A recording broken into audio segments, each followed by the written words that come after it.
Welcome everybody in once again to another special live watching event here at the Super Labo Studios as we bring you another Global Wars from Ring of Honor in conjunction this time with Scott D'Amore's promotion, Maple Leaf Pro Wrestling, as this is Ring of Honor Maple Leaf Pro Wrestling presents to you Global Wars Canada. Welcome to the pre-show discussion and welcome once again into the Super Labo Studios.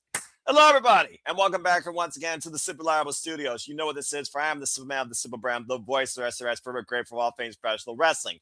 Damn it, no matter what nation. My name is Noel Foster. Thank you all for tuning in, whether live or on demand. Please like, subscribe, comment, and tell a friend. You want to dictate the conversation, super chat or PayPal the passions. It is truly as simple as that. We have 10 matches on tap tonight, and there will be 4 championship matches. And it wouldn't be a Canadian call without one of our fellow Canadians on the call. One half of the Canadian connection. He previously has ventured into the world of honor with me, and it's great to have him on tap tonight. Whether or not he has poutine, it's Nick Ferrantes, like Nick Believe 12. Good to see Nick as he gets the stuff in order, and as he does that, I will go ahead and run down the card for you all. I got you. I can hear you, buddy. I can hear you.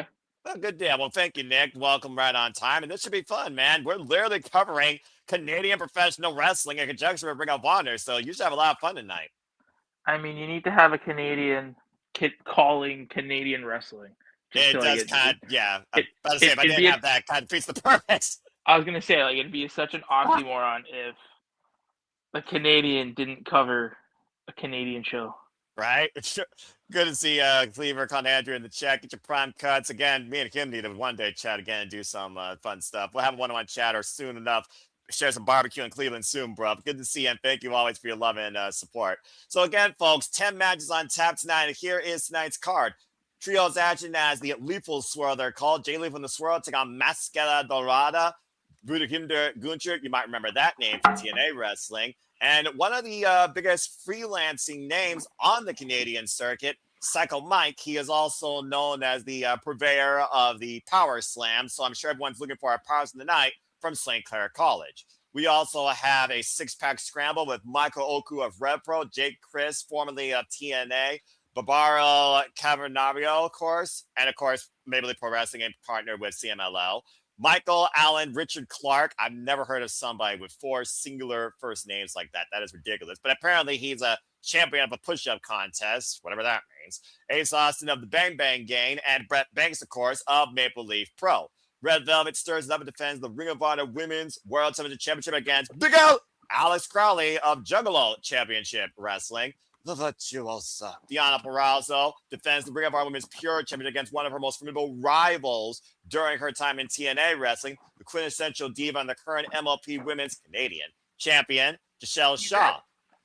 Yeah, Eddie Kingston and Ortiz will be in action tonight. If I can get the graphic here. My bad, folks. Yeah, I was going to say. Against Adam Priest, you only can do one grab at a time. Against Adam Priest, the Dynamite Kid, Tommy Billington. Of course, Eddie Kingston has huge respect for Adam Priest and Tommy Billington after the fallout with Jay Lee, where he betrayed them to join the Swirl. I know, folks, dumb name, it is what it is. And since Ortiz came back to AEW, Eddie Kingston and Ortiz have been on quite a hot streak.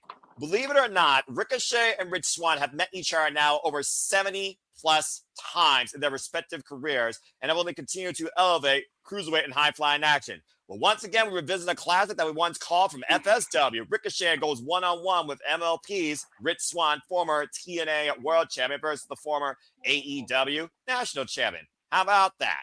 Also tonight, Rohan Raja defends the PWA champion Grail against Stu Grayson. This will be their first ever one-on-one encounter. Of course, Stu Grayson, former NWA. Yes, Nick. Keep going. I'm about to say, Stu Grayson, of course, has had his fair share of fallout here since losing championships, of course. And Rohan Raja, he basically is the inaugural champion since this title got brought back to life. And with that Aurora Tieves in his corner, it's going to be a formidable fight. But I'm very intrigued to learn more about this title and see this match. Go ahead, Nick. So, I don't know how old these graphics are, but if people are keeping up with MLP as a standalone, we do know that Stu Grayson is the interim MLP World Champion.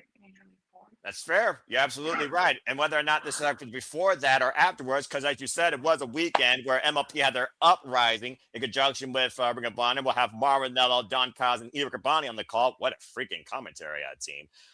You're absolutely correct because as we learned, the MLP champion, Josh Alexander, is out for the time being after going through successful, thankfully, surgery. Now, whether or not that affects the events come Las Vegas when MLP is part of the Palm Slam Fest, we'll have to wait and see. But thank you for that programming note. I appreciate that.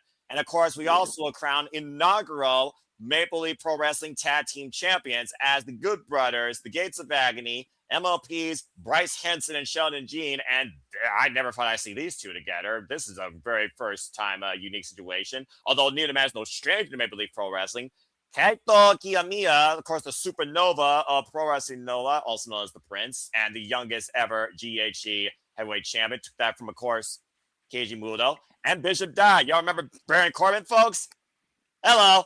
In fatal four-way action to crown the first ever MLP Tag Team Champions. And that is our entire card tonight for Maple Leaf Pro Wrestling ROH Global Wars Canada. So quite a dynamic field, Nick. I mean, the flags itself basically represent what we're looking at here, this interpromotional showcase across several countries where we got NOAH, Juggalo, we got CMLL, we got AEW, we got ROH, we got Maple Leaf Pro, we got former TNA tenured talent, Canadian freelancers. Oh, and also, in case I didn't share it, Athena will also be defending her, I forget that, the Ring of Honor Women's World Championship against Taylor Rising of Maple Leaf Pro Wrestling. Apologies if I almost forgot to say that. But again, quite a card here, Nick. Yeah. Looking forward. There's a lot of people on this show that I am looking forward to seeing. Big Al, Alex Crowley is one of them. Taylor Rising is another. 3 championship matches, by the way, for the women. Each one is a Ring of Honor Women's Championship. Put that in perspective. Yeah. This match too is, I mean, that's going to be a hard hitting match. Well, pure rules. You don't hit hard. You fight with finesse and technique. And no one's owned the world of pure wrestling more than the virtuosa Deonna Purrazzo. But to your point, Michelle Shaw and Purrazzo have shared this dance many times, but never under pure rules. Dwayne Atkinson, good to see you. Ring of Honor predictions will be back this year, but this is not pay-per-view. This is a special. But when Super Card of Honor arrives in May, the ROH League will be back. You have my word. And thank you so much for tuning in. And Colin, I am not priorities over passions. I don't have the money. Need to take care of family, prepare for the madness that will ensue during WrestleMania week. And I will talk more about that before our stream concludes. But thank you so much, as always, and good to see Charles. Please continue, Nick. Yeah, no, this match there's a lot of interesting talents that were on the show. Several names you're familiar with, I'm sure, both as a fan of professional wrestling and also names known out of the Canada area, I'm sure. Yeah, like I said, Big Al, that I just actually watched her and J-Rod at Juggalo this past weekend. I just caught a glimpse of their match. Former Juggalo women's champion before she lost it to Haley J. Yeah, really had that title for 200 days. Yeah, Taylor Rising, another Canadian star. It's just this card on paper is a good card, and it came off really well. So.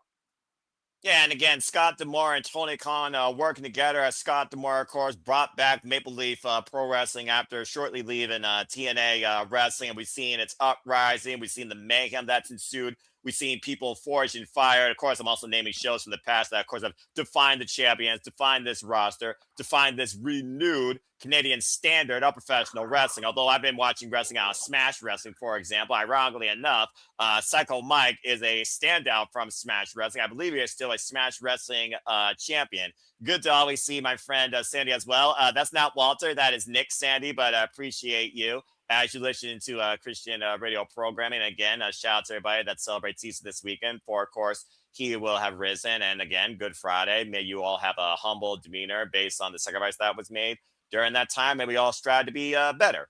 And Dwayne saying, is this Deonna Purrazzo's first defense? She only won it. Actually, no, it's not. In fact, she is undefeated under pure rules since beating Billy Starks not before this title foul battle. This will be her 8th pure rules match since winning the championship, and I believe her 6th defense. If you've all been watching Ring of Honor like I have, you would have just saw how she recently defended again successfully against Billy Starks. But it seems like Diamante might want to put her name in the hat to try and take the Virtuosa's title. But really, we'll see if Michelle Shaw does it first. Mm-hmm. Yeah, I mean, this should be interesting. Again, from what I saw, online. Because remember, this card I think this card has already been aired. Done. Yes, Yeah. this is a retro watch along in case people are wondering, but due to the fact it wasn't on Honor Club at the time, which is how we're watching it, we are, of course, being reliable and promising you our coverage of the Global Wars as we've done now for MPX, Australia, United Kingdom, and Mexico. And now we're in Canada, eh? I'm just waiting for Japan at this point. Exactly, right? So, I mean, this card has already been, like, you kind of already saw what was, if you, obviously yourself, you're not a social media kind of guy. But I mean, if you were on social media, you did get a glimpse of it, but now we're kind of get to watch the entire thing. So it'll be interesting how everything played out. Yep, and again, we'll be here for the entire ride tonight. Again, you all could also follow along with us. If you want to join us live as well, become a subscriber of Honor Club today. Go to ROHWrestling.com, join Honor Club, $9.99. Remember that magical number. And you can literally watch this along with us. Literally, it's going to start in a couple of minutes. If you're on the live feed like us, you currently see it says Ring of Honor Wrestling tonight, as it has not gone live yet. And again, we will have Mauro Ranallo, the voice of My NXT, and one of the greatest voices in combat sports history, alongside Don Callis and Ian Riccaboni tonight as commentary. That alone itself just made me even more excited for this show. Just to hear Mauro's voice, to hear Mauro Ranallo calling professional wrestling again, it's just a reason alone I've been following Maple Leaf Pro since Scott D'Amore brought this promotion back to life. And yes, I am calling Sakura Jansen's because I'm local. Tomorrow morning, live. I will be live 2:45 a.m. Eastern Standard Time. So, Sandy, if I don't see you there, I hope you enjoy the post-show recap. And if your feed just cut like mine, Nick, I believe we are going into the building with Aurora Tebas kicking things off. Mm-hmm. We are in. Let's begin. And, of course, we are hearing the voice of Mauro Ranallo, the play-by-play voice of Maple Leaf Pro Wrestling. It looks like we're starting off here with a match that may not have been officially on this. This might have been a dark match. And of course, dark matches do happen. But Ortiz is, of course, a known name in Canada and is the associate manager of the PWA Grail champion, Rohan Raja, who we will see in action later tonight. Oh, she's taking on the Renaissance woman, High-End. I like this. Of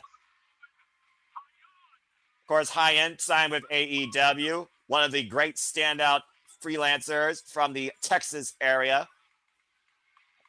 Interesting. Tag team partner Maya World, who just took on Athena for the Ring of Honor Women's World Championship. Maya World, a student of Athena, the fallen goddess, who's approaching Roman Reigns territory now in her forever run. Yeah, it's going to be interesting to see how this match goes. Is it one-on-one, or it seems like it's more than just one-on-one? No.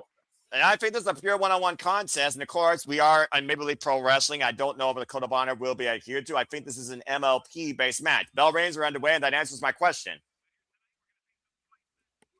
And we are officially underway here at Global Wars Canada. Kondo Atav starting off with women's action here. So, Nick, how much do you know about Aurora Tieves? Have you seen her in action before? I have not. No, I have not seen any of her matches. It'll be interesting to see how she does. She has that physique and that look. I mean, realistically, I'm realistically looking for, don't be scared to break a nail. I want to see it actually hit somebody. Of course, this is the first time anyone's probably seen Aurora Tieves unless you watch Maple Leaf Pro and know her as the manager. Nice shoulder block there by High-End. High-End, of course, discipline, as I said, one of the most well-known freelancers out of the Texas area next to Burt Dixon. Trained by Booker T, also previously involved in Rhodes Wrestling Association under Dustin Rhodes. And Tevez right now taking advantage in the early going here. Sidestep and Tevez. Whee, just grabbing the second row. Big boot drives her down to the floor, though. And High-End taking advantage of the opportunity. Might be looking to fly her early tonight with a low pang suicida. High-End is hot so far tonight. Probably hot up there in Canada, eh? The Great White North, more usually colder than ever. High-End getting the crowd going here. Aurora taking out the... Wait a minute. Grabbing the referee. What in the world is she doing? Trying to... drip. Oh, no! Putting the boot right to the midsection and taking High-End off the ropes. And Messi landing off the top turnbuckle here. I like getting impromptu matches with talent you don't expect to see on the card. And again, Aurora TM has only got 3 women's matches tonight, all contesting for Ring of Honor championships and the Maple Leaf Pro Women's Champion in action. This could be good scouting for both these women. Oh! Scorpion kick. I haven't seen that since Cassie Lee. Impressive. Rare hip attack there. Takes High-End off her feet. Now set in the corner. And Aurora falling out with the double knees. The Meteora. High impact move here. And now staying on tag. Going the cover. Hooking the far leg. Gets a 2 count. Okay. I mean, so far Tevez seems to be pretty well in control here so far, Nick. Yeah, she's looking pretty good. Her strikes could land a little bit more. But so far, so good. Oh! That delayed vertical suplex by the ever so powerful High-End. For those that don't know, by the way, Aurora Tevez works out of Women of Wrestling as well. Been involved in the business for 9 years and trained by another Canadian great. You know the name Anthony Corelli? Santino Morella from Battle Arts Academy. And High-End right now, of course, you see the height advantage on High-End here. Oh! What a freaking short-range lariat and a follow-up here. The Irish whip, Aurora, reversal. High-End center in the corner, follow-up, runs into the boot, though. Oh, God, what a plump kick. Hoist it up, and a backdrop. Goes in the cover, back press, hook the near leg, gets a 2 count. They're working. So I mean, so far, Tevez holding her own here. Yeah, again, some of these punches and kicks, I don't know if that's a High-End thing or just the other Tevez. I wish they kind of are landing a little bit more.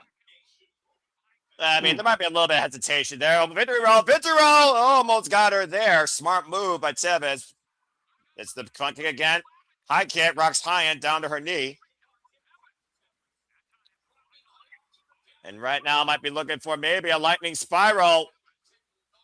And High-End right now preventing the execution of the move. Great separation. Goes for the clothesline again. Both women off the ropes. Spear! Tevez broken in half by High-End. Uh-oh. Double chicken wing. Chicken down with a glam slam. Shoots the half. Hook on the near leg. And High-End wins this exhibition. Very different rendition of a glam slam, right? Because usually that you set out for. Yeah, exactly. And of course, High-End's been building a strong growth momentum, as I said, for the Independents and ROH. And of course, as I talked about, newly all elite. Not bad here for a person that's just 2 years, by the way. To your point, Nick, the experience was marginal. 2 years more experience on the High-End side. Great win here tonight, though, and I would love to see more of High-End in Maple Leaf Pro Wrestling. Let's put her against Micheal Shaw. Yeah. Again, it was a decent match. Kind of wish I mean, what do I know? I'm not a performer. But I kind of wish that the shots landed a little bit harder. Otherwise, it was an all right match. And voice of Ring of Honor, of course, Bobby Cruz here.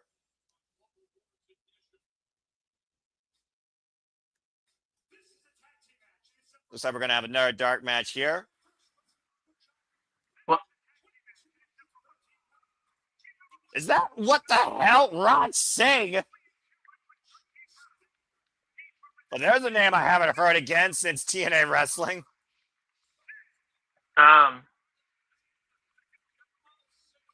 Son of Gama Singh.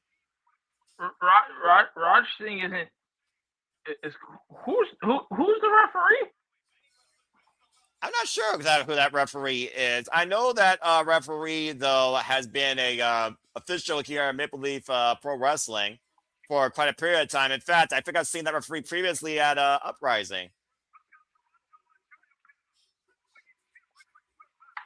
And Chris Chambers, who has been teaming up alongside Taylor Rising here and supporting her at times here at Maple Leaf Pro Wrestling, teaming up against Raj Singh here tonight in tag team action.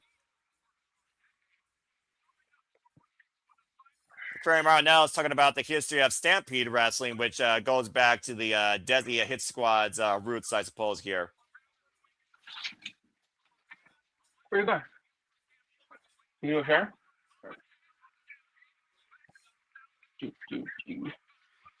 Yeah, like I kind of want to know who that referee is. I mean, that's okay.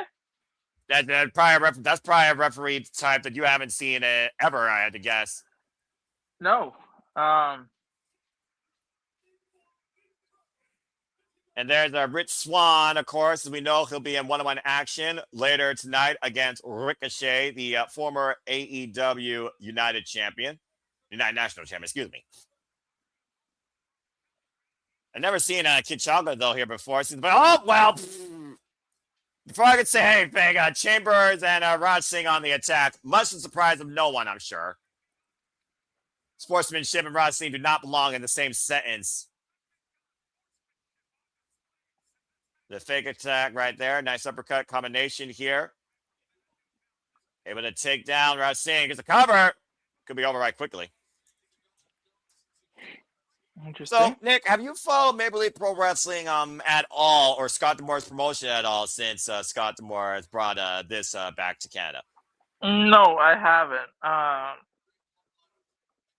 But honestly, no, I haven't. It's just the talent. I don't know why.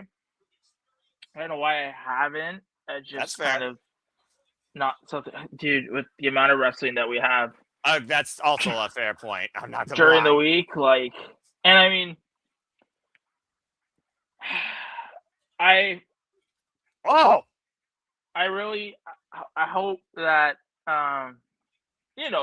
okay, it's no secret, and I think we couldn't share this news. They have a TV deal, right? Yeah, of course. They're going to be on TSN. They did announce that. That was a big announcement. So I kind of want to see what their TV product looks like. And I'd give that a chance. So you get at the end of the night, a near fall for Chris Chambers. Continue. I really hope that they have kind of their own dedicated roster. I mean, I really hoped it could still happen. I really hoped at the time, Scott would have came on and helped out with Ring of Honor, but if he wants to do MLP2, it is what it is. I mean, it doesn't mean that we won't see, of course, after we see this show tonight, what we think of it. We won't see Scott D'Amore and Tony Khan working together on future product, especially whenever AEW is in Canada. Eh? And speaking of Canada, as we know, AEW is right now on a Canadian tour. They went through Winnipeg, and now they're going to be in Edmonton. And then, of course, this coming weekend, next weekend, of course, we'll be covering Dynasty. They'll be in Vancouver. Yeah. So, I mean, it should be great. This is a great way to get, because Tony is there. He was there. It's a great way for him to kind of scope out the Canadian talent, I guess. Again, talents like Taylor Rising and Alex Crowley. That's they drive across the throat by Rich Swann. Oh, that fuck gets not even a 1 count. Continue. That is not Rich Swann.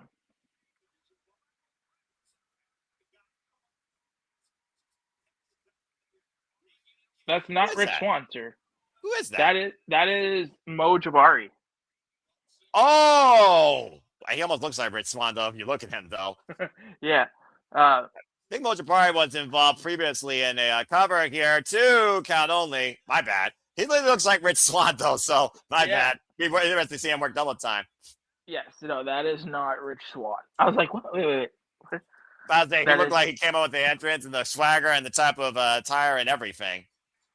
And again, like you said, learning about these names here of Maple Leaf Pro Wrestling, as of course we learned so many names from GCW, and shout out to our partners in the GCW Collective commentary cohorts. And of course, they're covering a double feature event that I believe starts tonight with GCW Last Call. Folks, you still have time to fill out the predictions form, by the way, till 10:30 p.m. Eastern Standard Time. And please stay tuned for their coverage later this evening. Uchi Garochi, netbringer over the knee, cover by Raj Singh. Gets a 2 count on Jabari. Anyway, as you were saying, Nick, you were talking about like primarily the women's names, but again, we talked about, these people here right now. We talked about who we're going to see later tonight. We're talking about Psycho Mike. We're talking about Bhupinder Gujjar, who was a breakout star in TNA wrestling. I wouldn't rule out some of the men here either being scouted by AEW or the rest of the business, or even the rest of the Canadian circuit. Yeah, no, there are definitely Canadian promotions out there that I think, we're probably watching this show, or we're probably in attendance, trying to get them on their next shows. Again, like I said, I would hold judgment on anything, because I kind of want to see what the weekly product's going to look like. And of course, you will start seeing that in July. And anyone who wants to see that outside Canada can get a VPN service like Surfshark to watch Maple Leaf Pro Wrestling, which I'm very encouraged to think about doing myself. Yeah, I would love to see. I mean, I don't know where they're. Ooh. All I know is it's on TSN. I don't know if it's going to be on TV or their streaming app.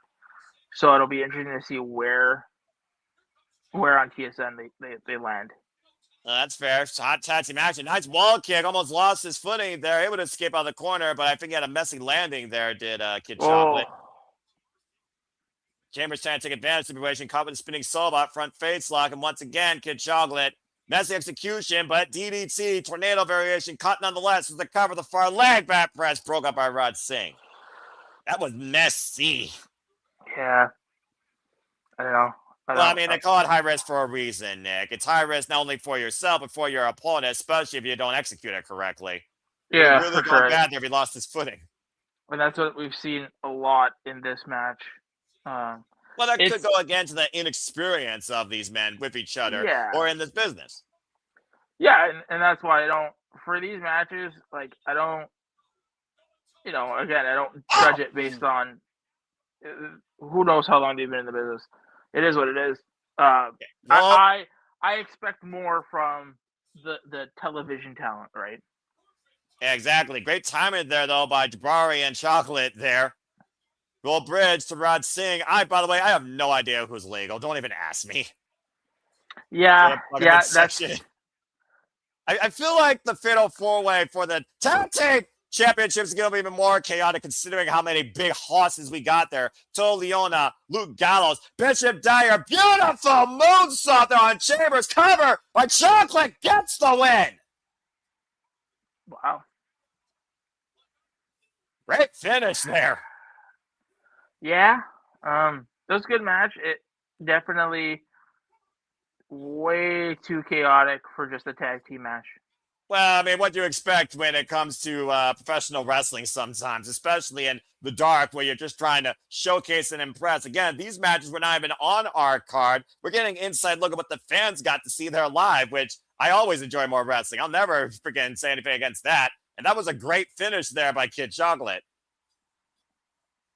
Take a look at the replay here. Hyperextend the legs in air on the moonsault. Perfect hit. Very athletic. Like these four, they were totally athletic. Not taking it. I think it was just faster than I think they even expected. Because there was a couple moves in there that could have been a little bit cleaner. Right. Yeah. On the campus of St. Clair's College, Windsor, Ontario, Canada here. Capacity crowd on hand. Good turnout there, it looks like.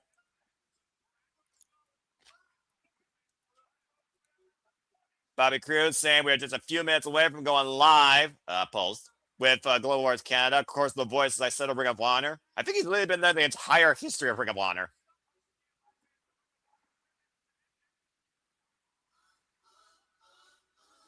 What the hell? So we got one more match here. We were just talking about High-End's partner earlier.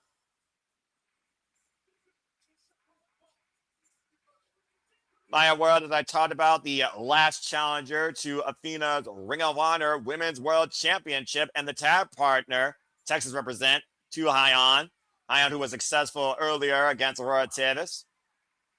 And by the way, if you did not see Maya World's effort against Athena, the only woman, by the way, who has actually taken Athena to the full 10-minute time limit, improving ground history during her run, commendable outing for her for the title, but still came up short. Okay, now this makes more sense. You want to talk about an independent woman that has really taken the industry by storm at such a young age. Talk about this crazy cat, Billy Starks. Of course, the minion of Athena here, and a big chance for Billy Starks to leave an impression, not only for Athena, but for Maple Leaf Pro Wrestling. She will also be involved later this month at Pro Wrestling Eve against one half of Hyperactive in All Violence, Anita Vaughn. Of course, you all can watch that on YouTube. Being a member today of Pro Wrestling's YouTube channel, I highly encourage it. It's honestly becoming my promotion of the year right now. And Nick, you're very familiar with Billy Starks. Of course, we've seen her work in GCW, AEW, ROH. Name a promotion. I think Billy Starks has been there.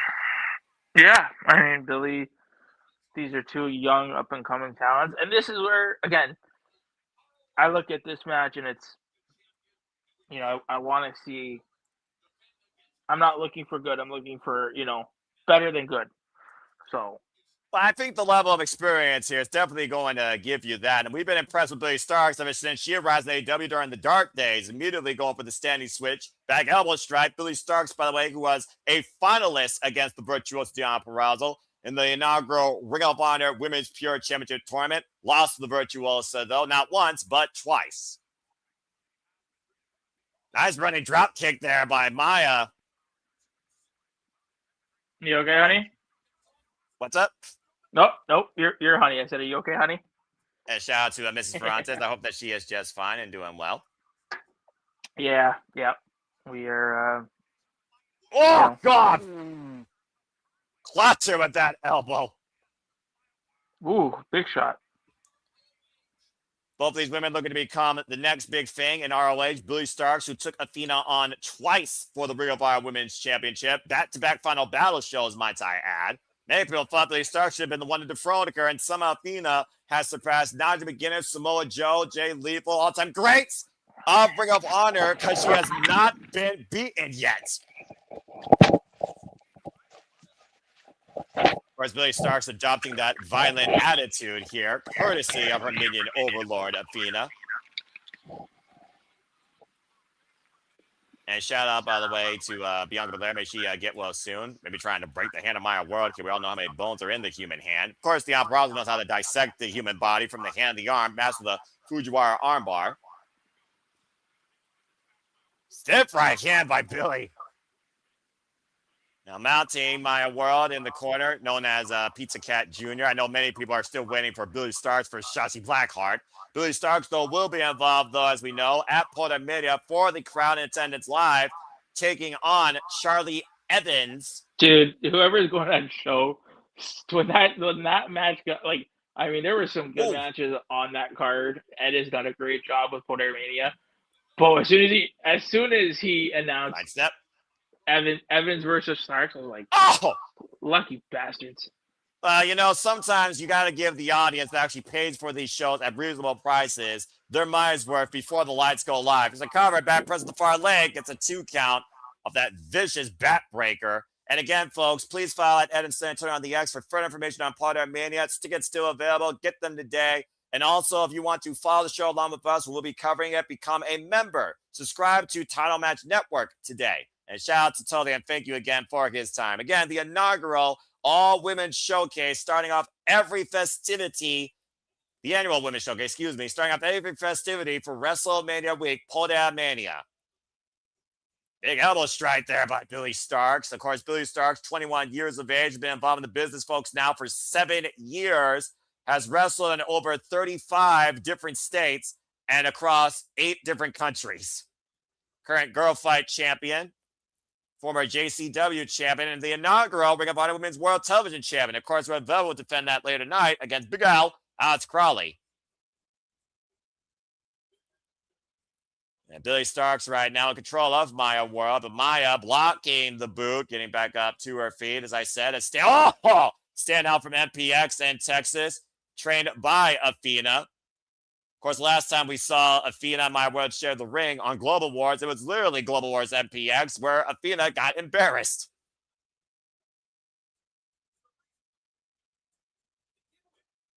Chance running out here for Billy Starks. My right again, folks. This is just the dark portion of our presentation tonight. We still have yet to go fully live with everything that's ahead on this card. Again, 3 Ring of Honor Women's Championship matches. The Pro Wrestling Championship Grail will be on the line, and we will crown inaugural MLP Tag Team Champions. That and so much more tonight on Global Wars Canada, courtesy of ROH and MLP. So buckle up for a fun night.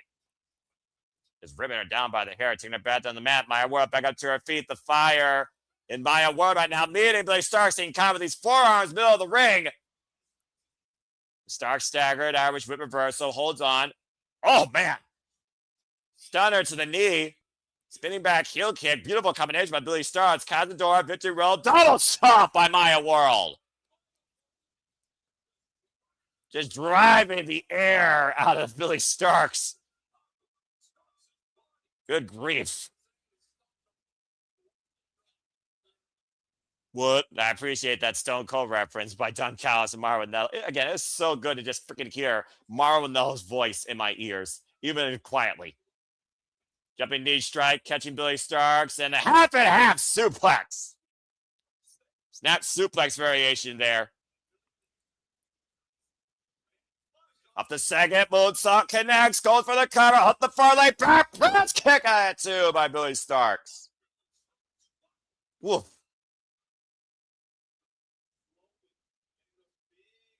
Maya World putting together these combination offense here. Maintaining her composure, thinking about her next move. Maya World, 24 years of age. Inside cradle, inside cradle. Reversal by Maya World. Shoulders down for a 2 count. Both women trying for position here. Flash spin could happen out of nowhere. Both women maintaining hold here. Uh-oh. And this is, of course, disorientates your opponent as both women are tied up and rolling around the middle of the ring. Referee following this positioning. Focusing on all 4 shoulders. Both shoulders down. Oh, man. I almost got a double count there. Lift your feet, rising knee strike. Falls up the clothesline in the corner. And then a DDT takeover, I think. Front face lock. Oh! Right across the knee with that net breaker again. Billy going into the cover. Gets a 2.5. So you can really tell with this match that Billy is the one that's in control. The way I see it, like in more of a kind of who's the leader, who's the follower kind of thing. Like I feel like Billy is kind of the one calling it and kind of pushing that pace. Yeah, but Maya World keeping pace. Oh, God! Sunset flip powerbomb out of the corner by Maya. The follow-up Shining Wizard. Poker both flags to Maya World with the win. As you were saying that, big combination finish there by Maya World.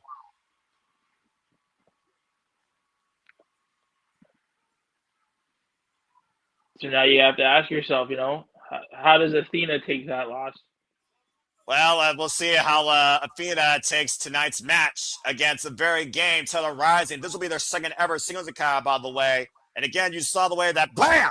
Billy Starks was ripped down out of the corner and ate that Shining Wizard flush. There was no way she was kicking out of that. Great win for Maya World. Great win for both Hyon and Maya World tonight. Continuing that momentum forward in ROH. It's both singles and tag competitors. Yeah, they did a good job. And of course, that was their second singles encounter. We got an FBI warning as now we officially get ready for the actual show. And I think that was a great warm-up, personally. I really enjoyed that. Again, great win for Billy Starks. And again, folks, if you follow along so far, MLP ROH Global Wars Canada starts right now as we got our cold opener here. That will be narrated by the great Marvinello. Not to cause this, but to collide.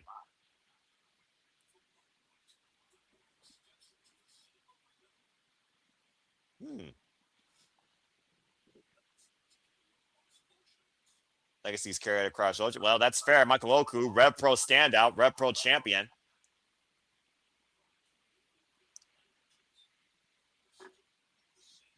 Probably written in different languages, but understood the same way.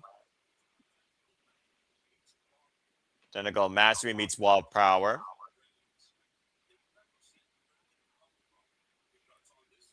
On this night. Every match is a statement. That's fair, honestly.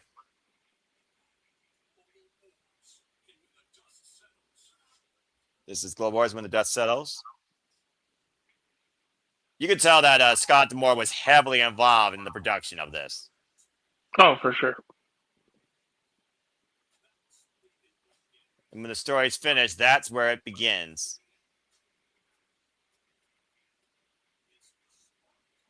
It's not the ending, it's the spark.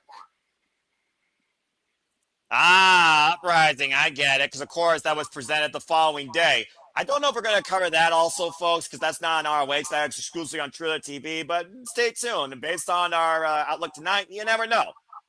Mm-hmm. Every alliance will be tested.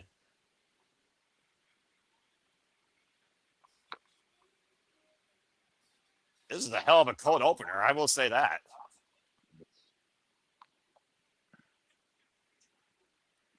Every victory from night one comes with a prize. Hey, look, there's the man with the body slammed. Cycle Mike. He looks like a freaking wide-eyed JDC, but a lot bigger. He does. You're right. I you know what? I didn't think of it until I was like, wow, you're right. 2 nights, 1 battlefield. Of course, we're just covering the first night here.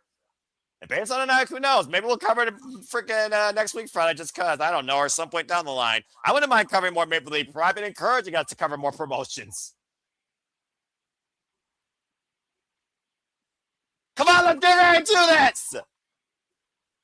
Japan, UK, Mexico, Canada, America, all presented and represented here tonight at ROH and Maple Leaf Pro.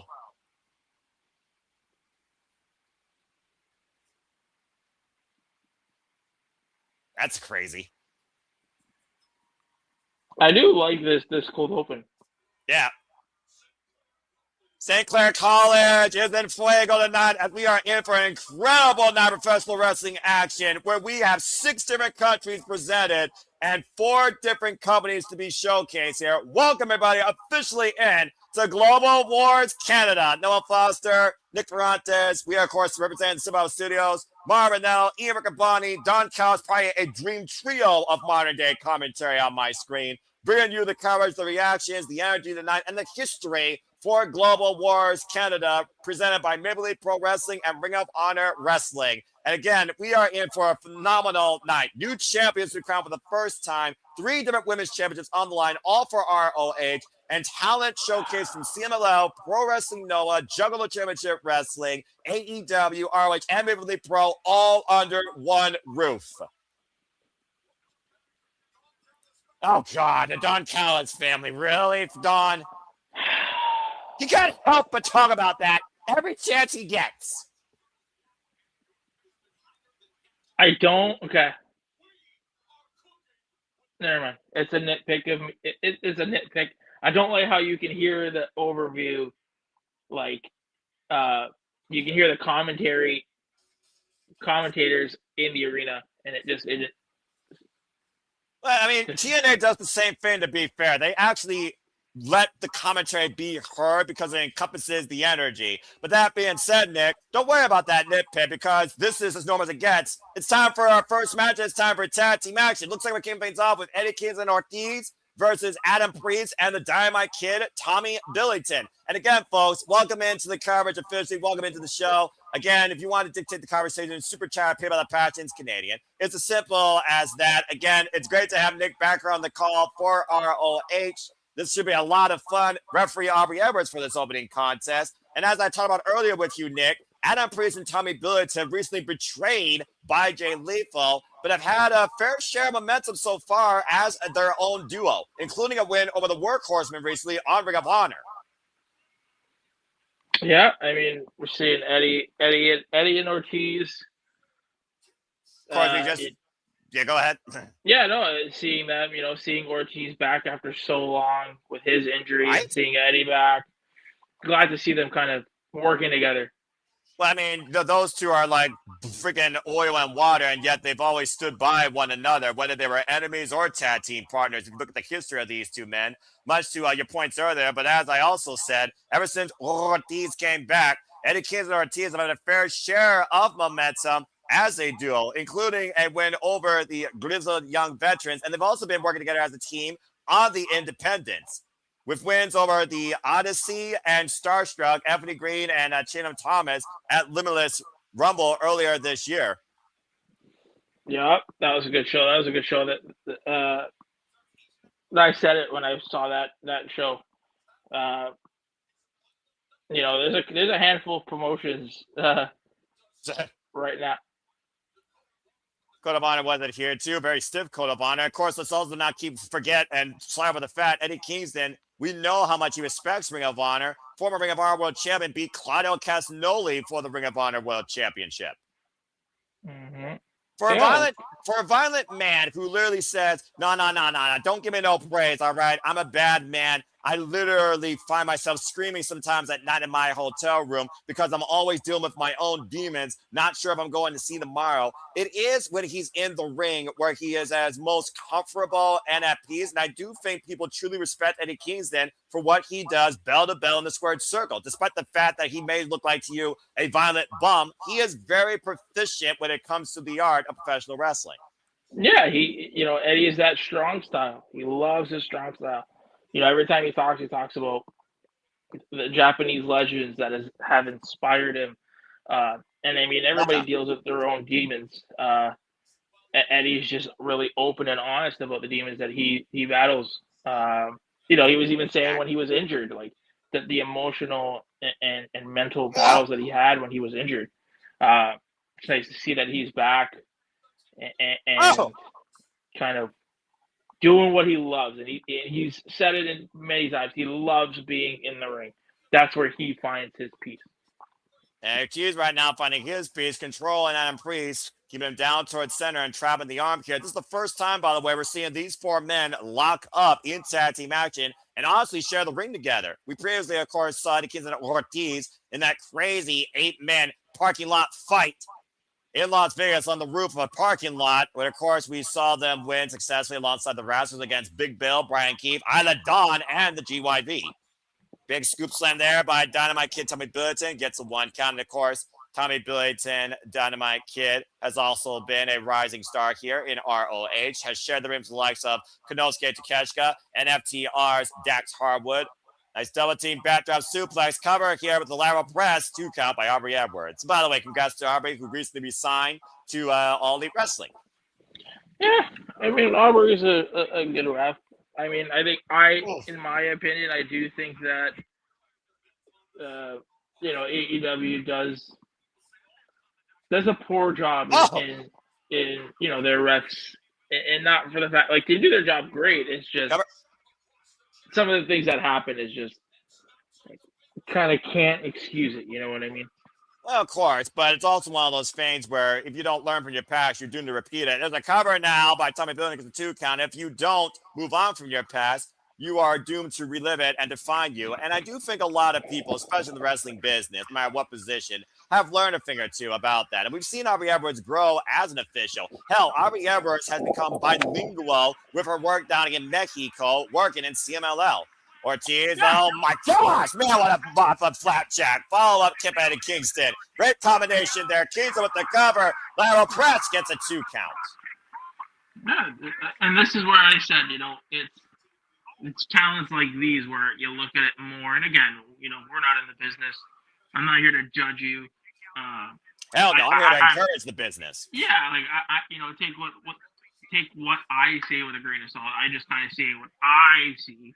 And guys like Ortiz and Eddie, and even Adam Priest and Tommy Billington, like, I want to see you get at each other. You know what I mean? Well, I think we're seeing that now. Tommy Billington caught with that double underhook suplex, somehow finding a way to push Eddie Kingston into their corner. Tag made Adam Priest. And we know that Adam Priest and Tommy Billington, they are hell bent to get revenge against who we're going to see later in action tonight, the Lethal Swirl. The Swirl, of course, Lee Johnson and Blake Christian after Jay Lethal betrayed them. Follow-up kick there, and you see the intensity being picked up here by Tommy Billington. Of course, new face of the Kingston, inaugural Continental Classic champion, Continental Crown winner, former NW Strong champion, former Ring of Honor World champion, as I said. Self-proclaimed king of the bums here. And Adam Priest, though, needs to watch his temper here and avoid getting disqualified. Working on the left arm now, trying to maybe prevent that Hurricane spinning back fist or the stretch plum, as you talked about earlier. Eddie Kingston disciplined the Japanese wrestling style. King's World, actually, more than Strong style. Oh! Again, those knife-edge shots by the heavier hand, Eddie Kingston. Let's call it what it is. Vicious arm wringer, though, by Adam Priest. And that's what I'm talking about. Like, I want it, like, guys like this, I want to see your chops hit. I want to see your punches land. I mean, it's not going to take away from my enjoyment of the match. I want to see that. You know what I mean? Oh, yeah, you want to see a full-on, not necessarily a fight, but you want to see them lay it in. You want to see them get stiff. You want to see them test their fighting will, their fighting spirit. And the kids are right now trying to fight out of the corner here against who's now legal, Tommy Billington and Adam Priest. Wait for the Insiguri. Great escape there. Waistlock applied on a Priest. Clothesline. Giant suplex combo. Yeah, high angle cover and Ortiz with the save.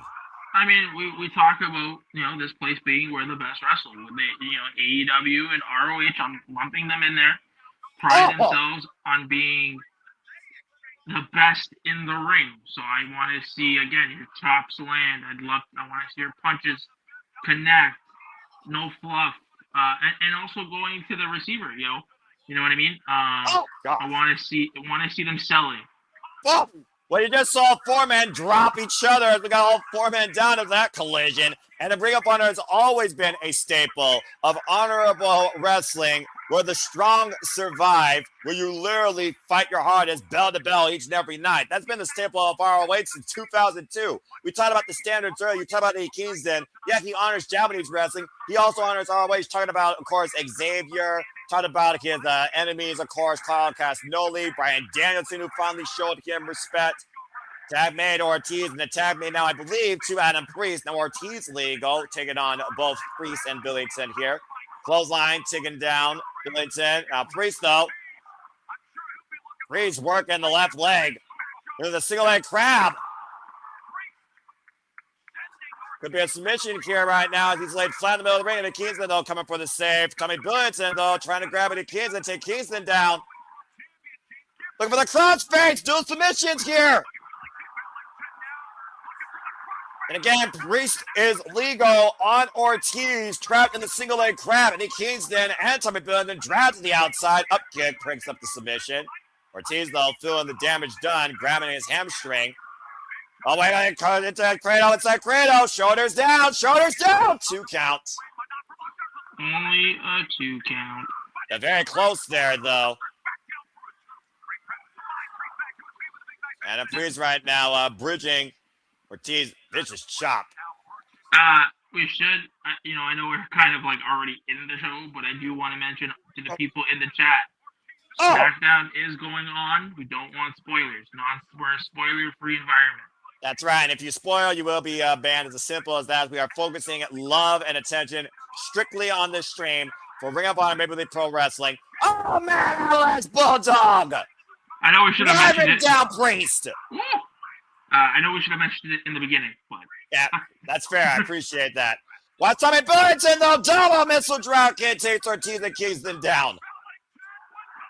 There's a snap German. Shout out to his uncle, by the way. Snap suplex on Kingston now. Snap suplex on Ortiz. And the Dynamite Kid right now has lit the spark inside him. Woo, man. What pumping for this young man's body. Follow up in the corner with the flying forearm. Got Ortiz in a ball position up on the top rope. Could be on the receiving end of a superplex, but Kingston made the tag. I don't think Billington was aware. And Eddie Kingston, Oklahoma Road 2, and got him! And just like that with the Credo, Eddie Kingston gets the win. Good match. Very good match. There you go. Again, that was a great opener. Energy was there.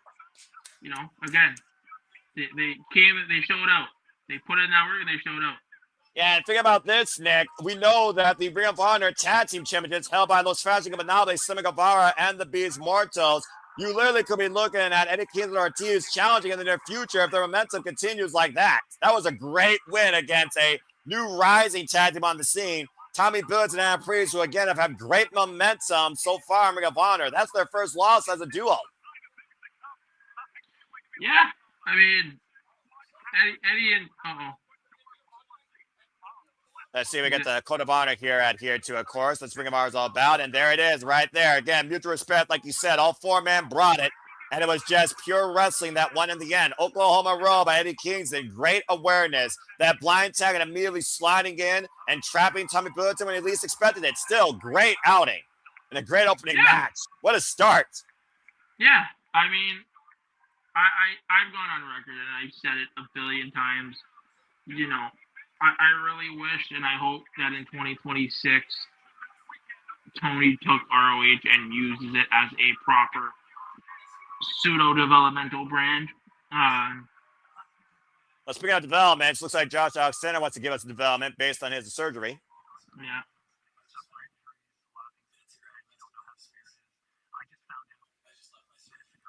Just left his surgeon. His surgery this coming Wednesday.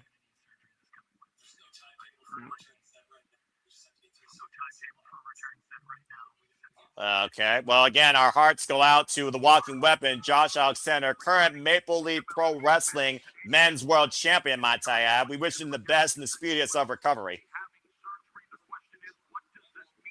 And again, we know MLP will be part of the Las Vegas Showcase, Nick. And to your point, as you kind of spoiled Uprising, but again, it has happened. We know there is now an interim Maple Leaf Pro Wrestling Men's World Champion. And this is one of those rare situations where you really don't have a choice in the matter. You kind of need that.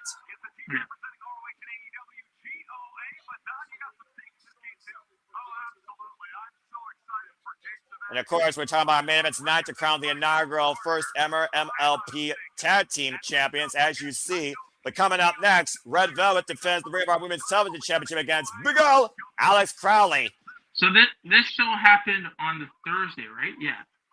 It was March 27th, I believe, to your point, brother.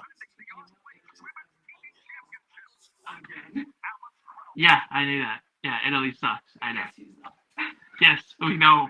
Portugal's in the World Cup. We get it. There you go. All right. This was a match that really intrigued. Well, go ahead and talk about it, man. Talk about Alex Crowley and what your expectations are here and why you are such a fan of her work. Go for it, man. Your time to shine. Speak. Dude, her in-ring, like, she has a look about her. I don't know. She has that kind of rocker, all fight. Like she gonna scrap. Like she doesn't look like the kind of girl to kind of hold back her shit. She's ready to scrap. To your point, 23 years old, representing Juggalo Championship Wrestling with 7 years of experience, trained by Randy Rest, Big Al, of course, as I said, the former JCW Women's Champion for 145 days before Haley J beat her. And this is her first ever match in ROH, going after the Ring of Honor Women's World Television Champion, Red Velvet. You want to talk about someone you don't mess with. Talk about somebody that comes from a background in boxing with 2 collegiate boxers in her family, and during her second run here so far, wins over Trisha Dora, Hyon, and Zeta Steel, the real deal. Ever since being Mercedes when they last year to regain this title at Final Battle, we have seen a whole new fire come out of Red Velvet, and she has been unstoppable. Yeah, I mean, Red has always been good. She's the kind of woman where I kind of wish she was on. She was on AEW proper and mixing it up in the TBS title scene, and I feel like she'd be great in it. But again, speaking of Alex Crowley, look at that! Like I was about to say, you said yourself, the girl's all attitude. She looks like she's all attitude. Kind of a tab here, and also just look at the tail of the tape. Definitely, I see the reach advantage here in favor of Alex Crowley, possibly the strength advantage as well. Stiff kind of a tab again, just throwing Red Velvet off like it's nothing. Like I said, Go ahead. I watched her today. Kaza, Dora. Victory roll, hold that thought, Nick, the cover! Whoa. No. On her match that she just did with That's right. J-Rod on JCW. And that was a good match. Like, she's got skill. She's got that size, that the height advantage. I see, like I just said it, the reach advantage. Like, she's got that, I don't know. Again, she's got that rocker. Oh, big shoulder block. There you go, right? You're talking about the attributes of Alex Crowley. She also has far more experience in this business than Red Velvet, who has only been involved in wrestling, as we know, since literally AEW and the Nightmare Factory. In fact, Red Velvet's 34 years of age has only been involved actually in AEW and ROH for the duration of her career, but coming back from an amateur background, she is still more, axe kick. More experience than Alex Crowley, 10 years involved in the game, and experience might be a difference maker here, as well as momentum. Looking to stir up another recipe of success. She also is undefeated in the proving ground. Cover back press on the far leg. It's a 2 count. Almost got my notes confused there. Sorry. So she is working a heel style here. I don't know if it's heel or, as you want, Nick, aggression. You want aggression. You want stuff laid in. And I would think someone with, a boxing discipline will definitely do that. And someone of an attitude like that will give it as a receipt. As Alex Crowley just crowned Red Velvet on the apron with a DDT. She's giving me, like, you know what? This is the best way to explain Alex Crowley, I think. She's giving me Paige/Rhea Ripley vibes, all in the same person. It's fair outlook. Probably a fan of Allison Change. Send her up for the snap suplex there. The cover, hook of the leg, and a 1 count. That moment, though, that Alex Crowley took attention to the crowd, though, might have cost her there in that decision to try and wear the champion down even more. Now goozling her in the corner. And like I said, it's the first time ever one-on-one encounter. The unfamiliarity might play in favor of the challenger, but as a champion, you gotta be prepared for all possible contenders. Driving her short into the midsection of Red Velvet in the corner. And the champion's in trouble here. Red Velvet, though, going to the body, attacking the core, though, trying to break the grip and ripped down by her hair by Alex Crowley. There's a cover, hooking the far leg again, gets it 2.5.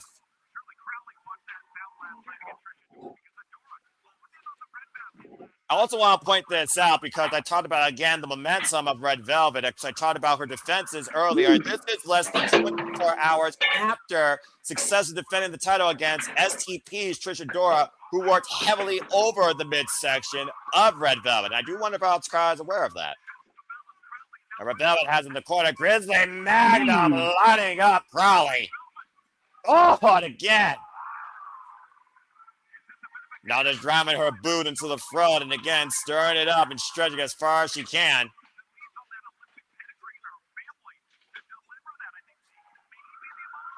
And right now, Red Velvet starting to feel it here, picking up momentum. Oh, man!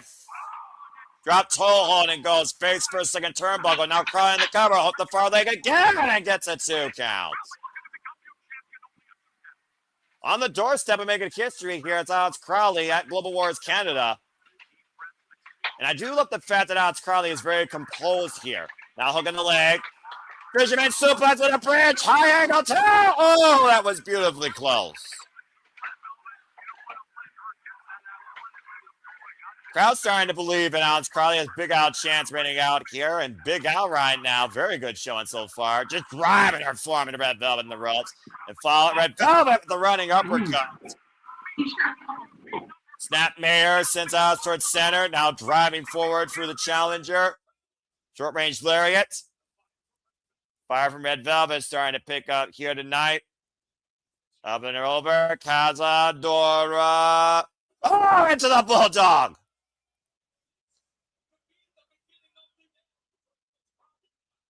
Alex Crowley might be a little bit rough there. And of course, we know when Red Velvet starts going, as Hazel learned, it's hard to stop her, looking to put her in the pass and drive her knees into the shoulder blades. Braced against the second rope, throat first. Oof. And Red Velvet here, looking for the standing moonsault, knees connects, cover, 2, kick out by Alex. I'm not able to kick out of that offense.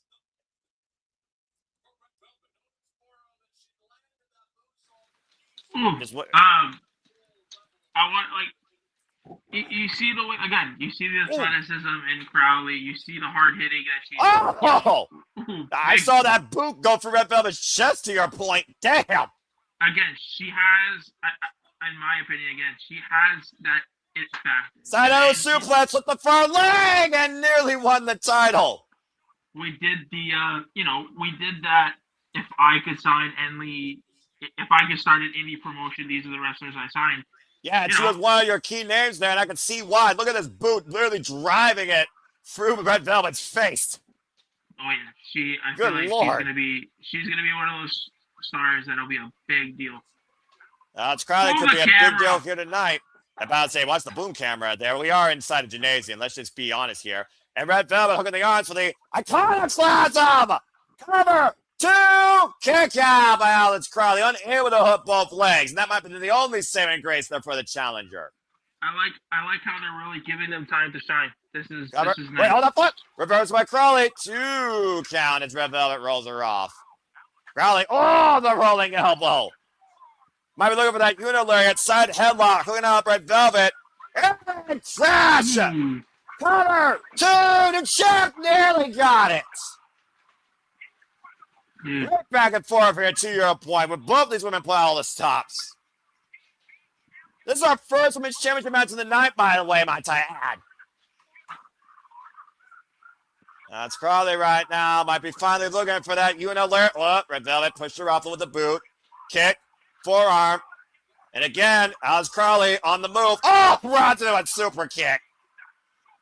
Staggered on her feet, though, still standing. Red Velvet up the ropes. Alex Crowley, the power, catching her. Alex Crowley is power on display here. Oh! Swing out, power slam, 2, kick out. I am extremely impressed by Alex Crowley here. Told you. She's got. I saw this match live. Again, remember we're doing this now, but of course. And this match. It was just like, yo, she's got it. I'm about to say, Tony Khan likes the women tall and strong. You look at Stoya Denali. You look at, of course, the newest member of the infantry. Oh, God. You look at Megan Bain, and that might be it. The final slides. Recipe for success as Red Velvet retains. Woo!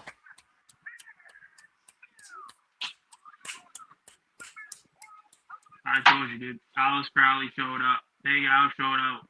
She showed up, but she still got knocked the fuck out by that final slice, that spinning back heel kick as this match went into overdrive. Another great defense by Red Velvet, but a showcase performance for Alex Crowley and Maple Leaf Pro and ROH. Yeah, man. Not much. Boots.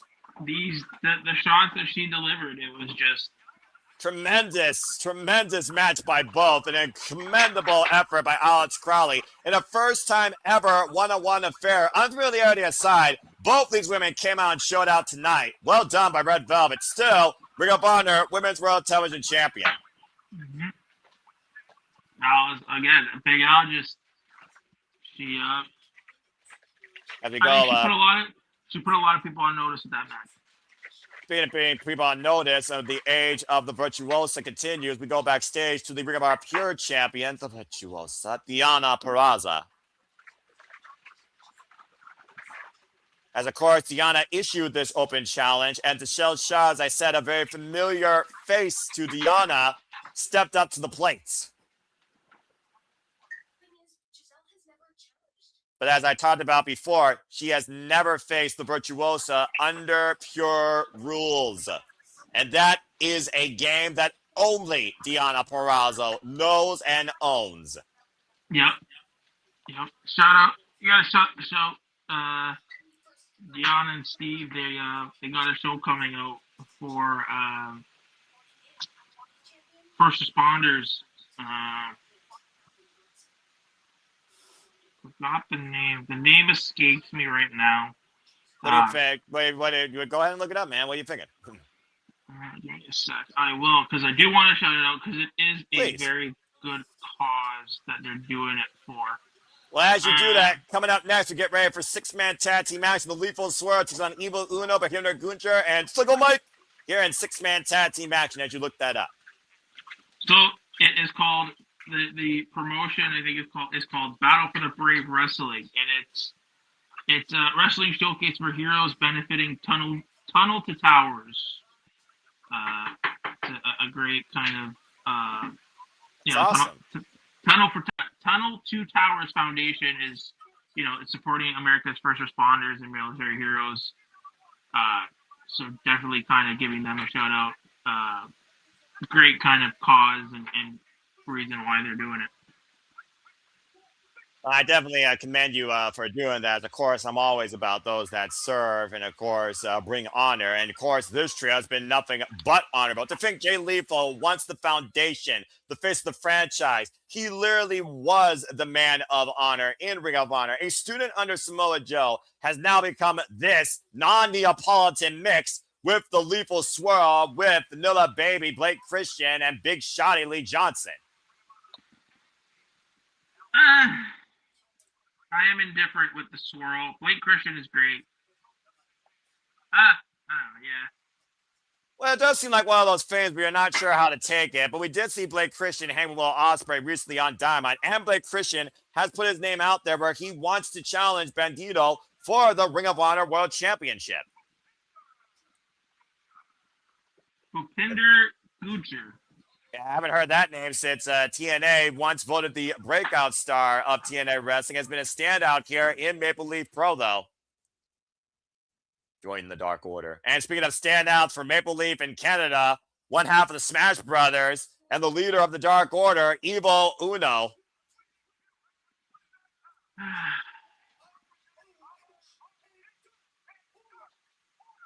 You still remember the Dark Order, Nick? I really wish the Dark Order had a run. I don't know. How many times they challenged for gold is the real question. I know. I just like. Oh, this is gonna be fun. I've been watching this guy in Maple Leaf for a while. He's wild. He's strong. And he's a hell of a standout of the business. Say hello to Psycho Mike. 43 years of age. He's been involved in this game now for 19 years. He's been trained by Scott D'Amore and Harley Race and Johnny Devine. The bearer of the body slam is what you get to know him as, Nick. And he's the current Smash Wrestling champion and the Super Kick D Kings of the 6IX Tag Team champion with the Body Slammers. How fitting of a tag team name, with Slam Campbell. I think in April there's two events that I'm going to try to make. One event is for Barry Wrestling, and then the second event is actually for Smash Wrestling. They are doing their event at it's a bowling alley in Toronto. So if I get to go, it'd be great to kind of it'd be cool to see it. I think that'd be pretty cool for you, man. I say take up the opportunity if you can. I've also seen Psycho Mike involved in promotion, of course, led by Evil Uno on commentary, mystery wrestling champion. Of course, that recently also, you never know what happens in that place. Of course, that's when the Bunny and Penelope Ford came back together in tag team action against the Hex. Bell Reigns are underway for this unique, and I do mean unique, six-man contest. All right, first impressions, Nick. What do you think of Psycho Mike squared up against Jay Lethal? He's a tall motherfucker. Hey, honey, you want to go watch bowling and wrestling in Toronto? The side headlock applied here by Jay Lethal, and Psycho Mike sends him off into the ropes. Jay Lethal, as I talked about before, former Ring of Honor Pure Champion, Ring of Honor World Champion, student of Samoa Joe, and Double J Jeff Jarrett, as he does the Fargo Strut. That ain't great. And Ric Flair in person, if you remember that segment from TNA Wrestling. Yeah, the good old days where TNA was actually enjoyable to watch. Okay, first off, we're not like that. Secondly, it's different. It still holds true to what TNA is about to a degree from the letter standpoint, but it definitely is not a TNA that TNA favorite who watched over the years definitely recognized as now it's become more of a WWE Temu farm. But nonetheless, it still has some good stuff. If nothing else, Rosemary and the Bunny campaign has been very exciting to watch.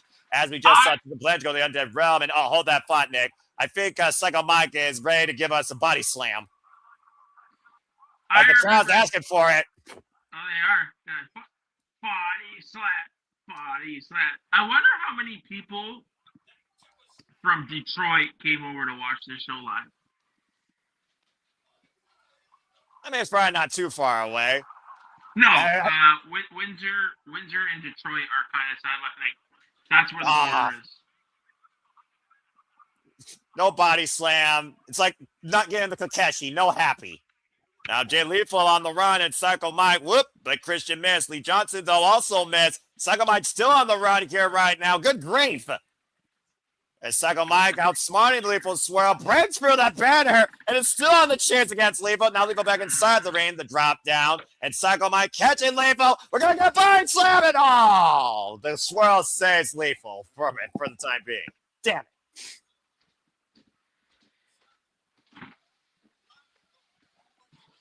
And Psycho Mike's like, what the hell? Come on, man. Take the body slam. Yeah, don't be a little bitch. Give the people what they want.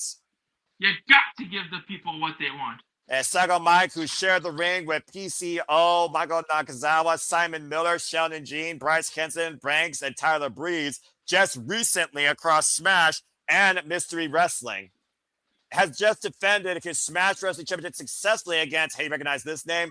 Eric Young. Great guy, that Eric Young guy. You know, just someone that's a standout from Canada and a TNA original that has lived or died 6 or 7 times and has pretty much won every title in that company at least once, you know, but who's counting? Like, I remember the days when we were talking about TNA before. I know we're kind of going off. Whoa! I remember those days where it was like main event mafia. I remember when Sting was wrestling. The Super Elite. Keep going. Team Canada. Yeah, I remember. What else do I remember about TNA? Leapfrog, drop down as you keep thinking. Drop kick! Oh! Continue. I remember TNA when Kurt Angle just came in. Like, that entrance was sick. It's so much different now, right? And I guess it's a product of the time, right? Yes.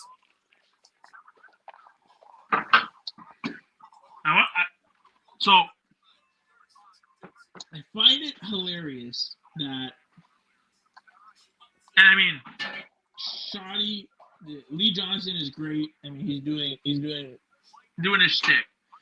Oh my gosh, that was a hard Irish whip. Continue. But I find it hilarious. I find it like crazy where he's positioned on the card and where Julia is positioned on the card. And it's accurate here. Good combination here. Logan, Bhupinder, Gujjar, and the trio of Will and Blake Christian. Tiger Fang Kitchens, grazing evil Uno. Hesitation dropped by Larry Johnson, and a moves off the second by Blake Christian. And the Swirl in control. Yeah, I mean, I hope. Are you okay? I hope the Dark Order can become a thing sooner and kind of the natural progression of the Dark Order should be -1 being the leader. And if the Dark Order is not in a prominent position on television, it'll never work. And it's kind of upsetting because Evil Uno and Stu Grayson are amazing. I know Stu's not there anymore, but like, God, now Leaf up front face slot to Bhupinder Gujjar. The thing about Jay Lethal, though, as much as people might want to, write him off, again, he truly defined Ring of Honor. He was literally their lifeline for a period of years. Going for the suplex reversal, knife edge chop by Bhupinder Gujjar. Now the Irish whip. Lethal, though, able to scout it. Now goes underneath. Pump and a release. Into the DDT. Ooh. Yeah, I mean, Jay says he's a vet, right? Like, he knows the fundamentals like the back of his hand. Just call it what it is. He's just a vet. Like, he's one of those reliable, no pun intended, reliable guys on the roster that you can get a good match out of, right? And he's also a guy that could definitely teach Blake Christian Lee Johnson a thing or two about how to get ahead in this business, whether by hook or by crook. So again, I do think this only benefits Lee and Blake more than anything. That double split leg, make a wish snapmare there did not benefit Bhupinder Gujjar. Yeah, I mean, they're learning. They have to be learning a lot from Jay. Without that. It just makes Lee and Christian better. And the Swirl was able to look at the stretch. Gujjar out again. Kept doing a double super kick after even when the Psycho Mike does the cheap shot. Covered by Blake Christian gets a 2 count. But they couldn't call him anything other than the Swirl. Well, why don't you go ahead and try and find a better name for this duo? Because at the end of the day, Chocolate and Vanilla, that's a Swirl in my opinion. And we've also seen both men's dynamic style work seamlessly. Now jumping forward for the tap. Him to Gujjar denied though. Blake Christian back elbow straight. Now Gujjar finding out enemy's territory. Blake's it up and over. Lands on the floor. Lethal catching the legs. Gujjar floats between the ropes. Catching with the elbow. And Gujjar again fighting for a new reprieve up to the top rope. Big cross body. I know you can call him instead of Swirl. Generation Us. Generation Us. I mean, if they want to make this generation theirs, then a win tonight would definitely help, man. Tammy to lead. Tammy to Uno. Talk about tag team specials. Evil Uno, Stu Grayson, Smash Brothers, former tag team champions, of course, here in Canada. And Evil Uno on the run. Good grief. And that's what I mean. Like, Evil Uno and Stu Grayson are so good. They were part, like, it's crazy how they don't have a bigger presence on AEW television. Yeah, look at the presence Evil Uno's presenting here. Right now, I think he's running out of cardio, though, Nick. Good grief. Talk about a hot start. Oh, and back on the attack again. It's Evil Uno. These clotheslines might run forever. Now looking for the front face lock. Bulldog clothesline combination. Evil Uno, one-man wrecking crew here. Mm-hmm. Big opportunity here for Evil Uno tonight. Uno hooking up lead. Blake Christian out the back door, coming to his aid. Oh, kick to the midsection. Boot, sidestep. Oh, into the DDT. Seamless sequence by Evil Uno. But Lee Johnson's still legal. Front face lock. Hoist it up. Oh, my gosh. Shoulder breaker. Cover hook the far leg. Lethal with the save. Wow. And tap made to Jay Lethal. And again, we're still looking for the buyer of the body slam getting involved here and body slamming some people. Back elbow strike. And Evil looking for the tag to cycle Mike. Suplex, standing switch exchange here by Lethal and Uno. Back elbow strike. If Windsor wasn't far from me, I would have went to the show. I'm about to say, wait a minute, the referee. Oh! There's a net breaker. Impromptu assist by the official. I mean, how many times have you seen that of Evil's playbook? We're just saying. Evil now with a big moment here to make the tag to Psycho Mike. And tag made to Mike. Psycho Mike in, hoisting up Blake Christian for the body slam. And Lethal gets one. And a buffet of body slams here in Windsor. And Psycho Mike on Blake Christian, on Jay Lethal, stucking him up like cornwood. And now hoisting up Blake Christian again. And another body slam, this time on his own Swirl partner. They got 6 body slams in a row, if I counted correctly. Psycho Mike right now, put in this match in favor of his team. Look at the wide eyes. The eyes tell the story, Nick. It's a wide eye stare. Wait a minute. What's Psycho Mike thinking here? Wait a minute. Oh! Okay. That body slammed to the floor of the outside on his entire team.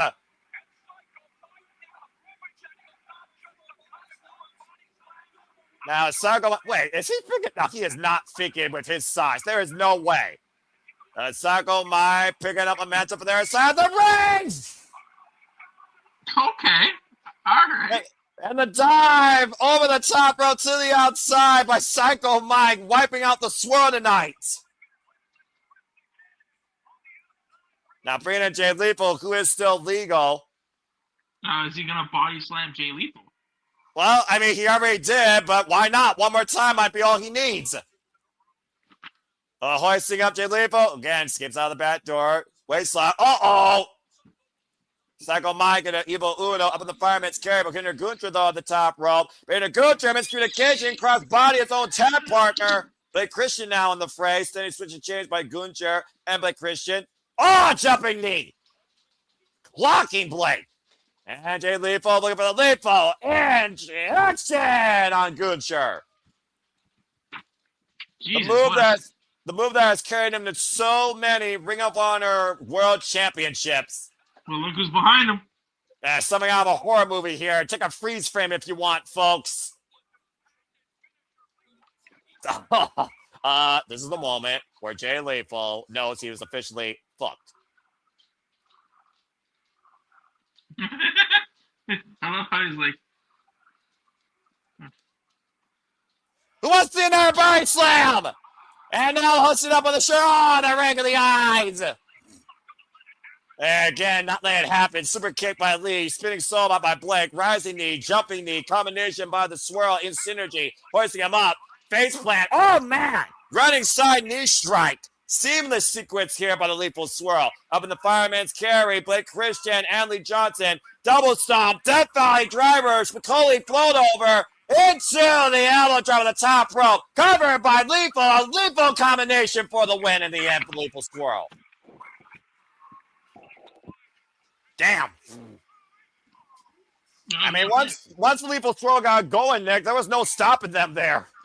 no, they that last kind of sequence, that was actually really on point. Yeah, take a look at the replay here, though. Great action here in the six-man tag. And, I mean, we got a fair share of body slams. It just wasn't a body slam to success, but Psycho Mike went for broke, as expected.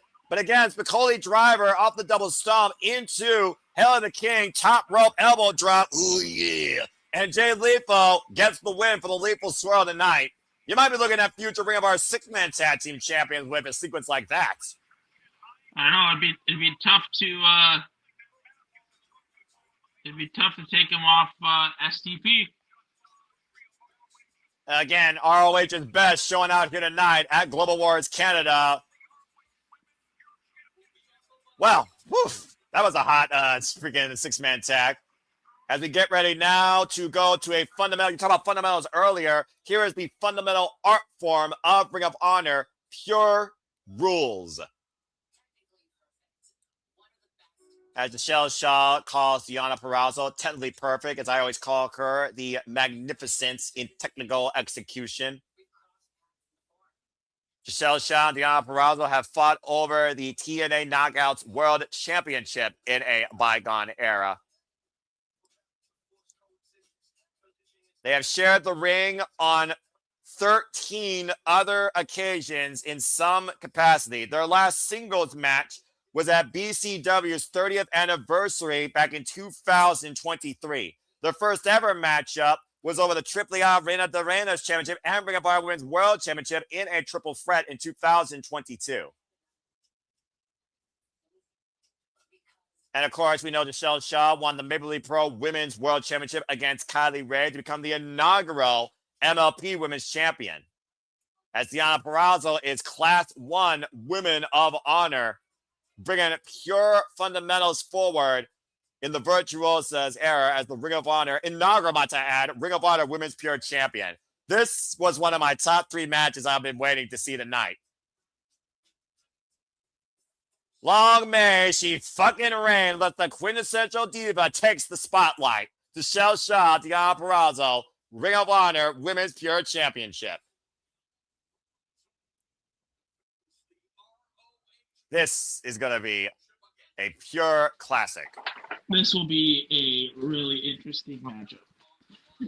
And again, Nick, the MLP Women's Canadian Championship is not on the line, and Giselle Shaw has never faced Purrazzo under pure rules. For those that don't know what the rules are, allow me to educate you. Each wrestler has 3 rope breaks to stop submission holds and pinfalls. After a wrestler exhausts her rope breaks, submission and pin attempts on or under the ropes by the opponent are considered legal. There are no closed fist punches to the face at all permitted. The first one gives you a warning. The second one leads to disqualification. Open-handed slaps and chops to the face are permitted. Punches to the rest of the body are allowed, of course, excluding low blows. The title can change hands via pinfall, submission, disqualification, or countout. And if this goes to the time limit, it will be declared by decision by a panel of judges. Our judges tonight will be D'Lo Brown, Jimmy Jacobs, you all remember that name from a bygone era, and of course, Jonathan Cruz. As there you see them right there. Deonna Purrazzo, who has now been the Ring of Honor Women's Pure Champion now for 120 days. This will be her 3rd defense tonight after beating Trish Adora and Billy Starks, as she has been the inaugural Women of Honor Pure Champion since winning this title at Final Battle. Yes. Here we go, Nick. Both ladies, are the epitome of professionals. And here's your epitome of Canadian excellence, your MLP Women's World Champion, the quintessential diva, Giselle Shaw. She is also currently the Destiny Women's Champion. She has held that title, the MLP Women's title now, for, get this, 329 days across 6 defenses, including against the likes of Robin Renegade, Brooke Havoc, Priscilla Kelly, Shotzi Blackheart, and of course, Kylie Ray in a rematch. Dude, I wish, listen. What's on your mind, man? Speak. I love your wife. I love my wife. I really wish we got to see more. And I get it. If you want to see her, you can go on Honor Club and stuff. I really wish we saw more of Deonna on AEW proper. I wish the Vendetta was a thing.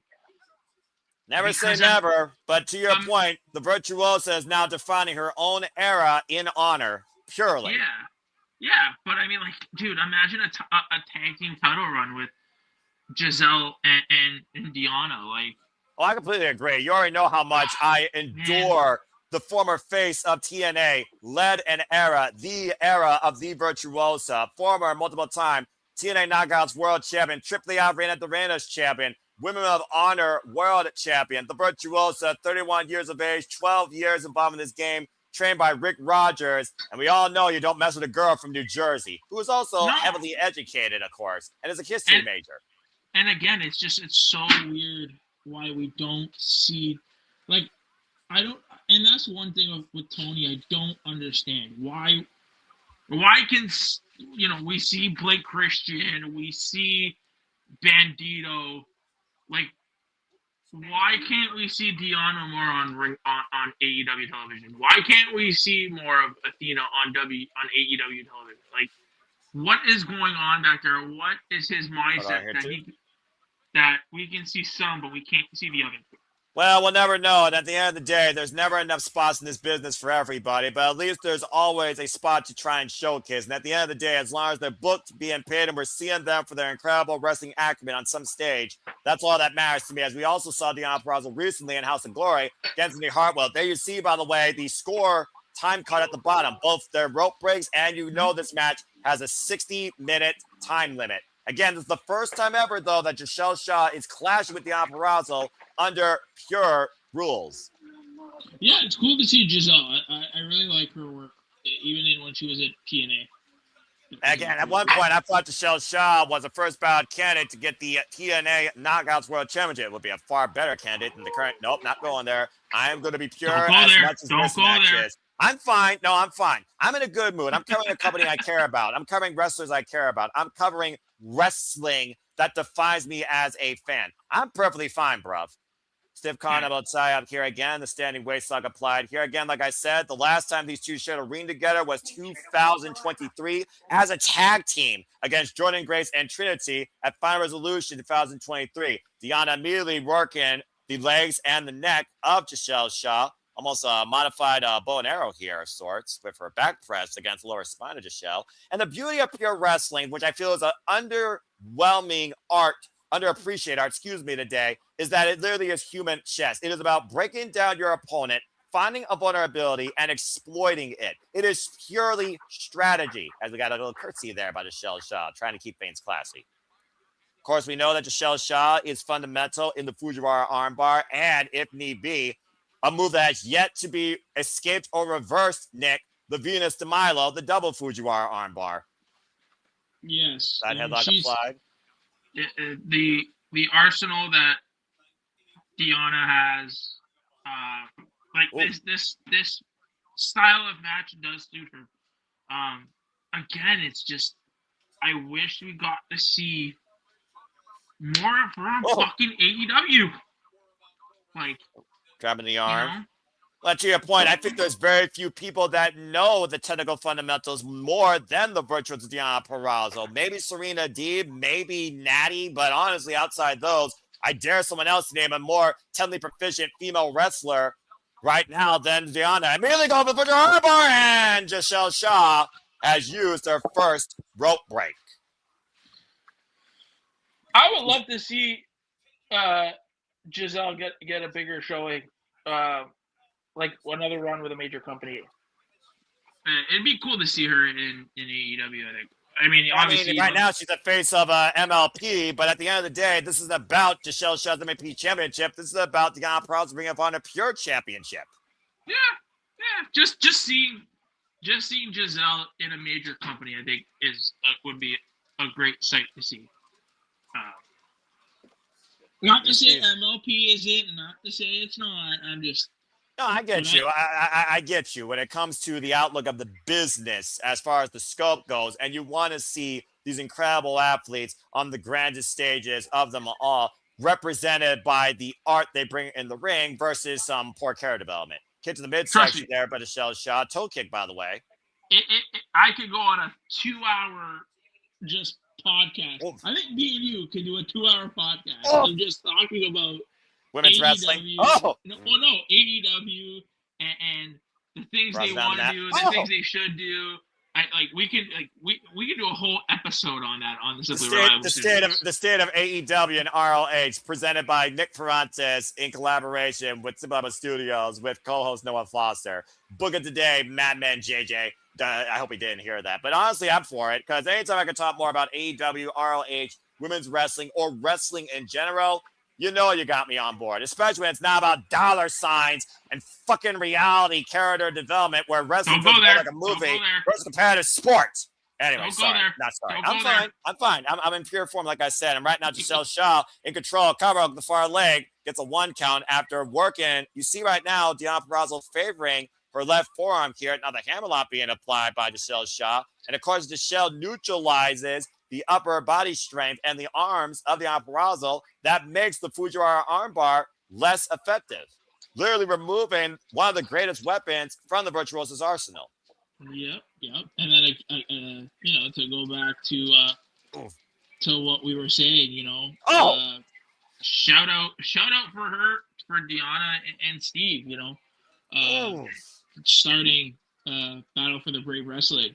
Cover 2, count only. A great card, by the way, too, including amazing red. Yeah, and again, it's a wrestling showcase for heroes benefiting Tunnel to Towers. And then again, if you didn't know what Tunnel to Towers were, it's a foundation supporting America's first responders and military heroes. It's I'm Canadian, so I don't really. Of course. With us here, that's not really a thing, but I have family in America, and I know that you always want to show respect for those that. Of course. Man, right? The knee across the arm there. Micheal Shaw is actually starting to pick up here. Wow, God, both women collide hard in the middle of the ring. Yeah, so I mean, if you are, there as of 3 days ago, there are limited tickets remaining. So definitely, if you are in the area at Rahway, New Jersey, June 6th, definitely if you're in that area, the card that they have is just stacked right now. So definitely, give them a follow, give them a look out. And then again, if you're in the area and you haven't bought your tickets, go out and support a great cause like that. Puts the midsection, rises the knee strike. You see Deonna clutching her left arm, inside Russian leg sweep, float over, beautiful sequence, and the Fujiwara armbar again. And shot in the middle of the ring, there's no escape with reversal, shoulders down, and a 2 count.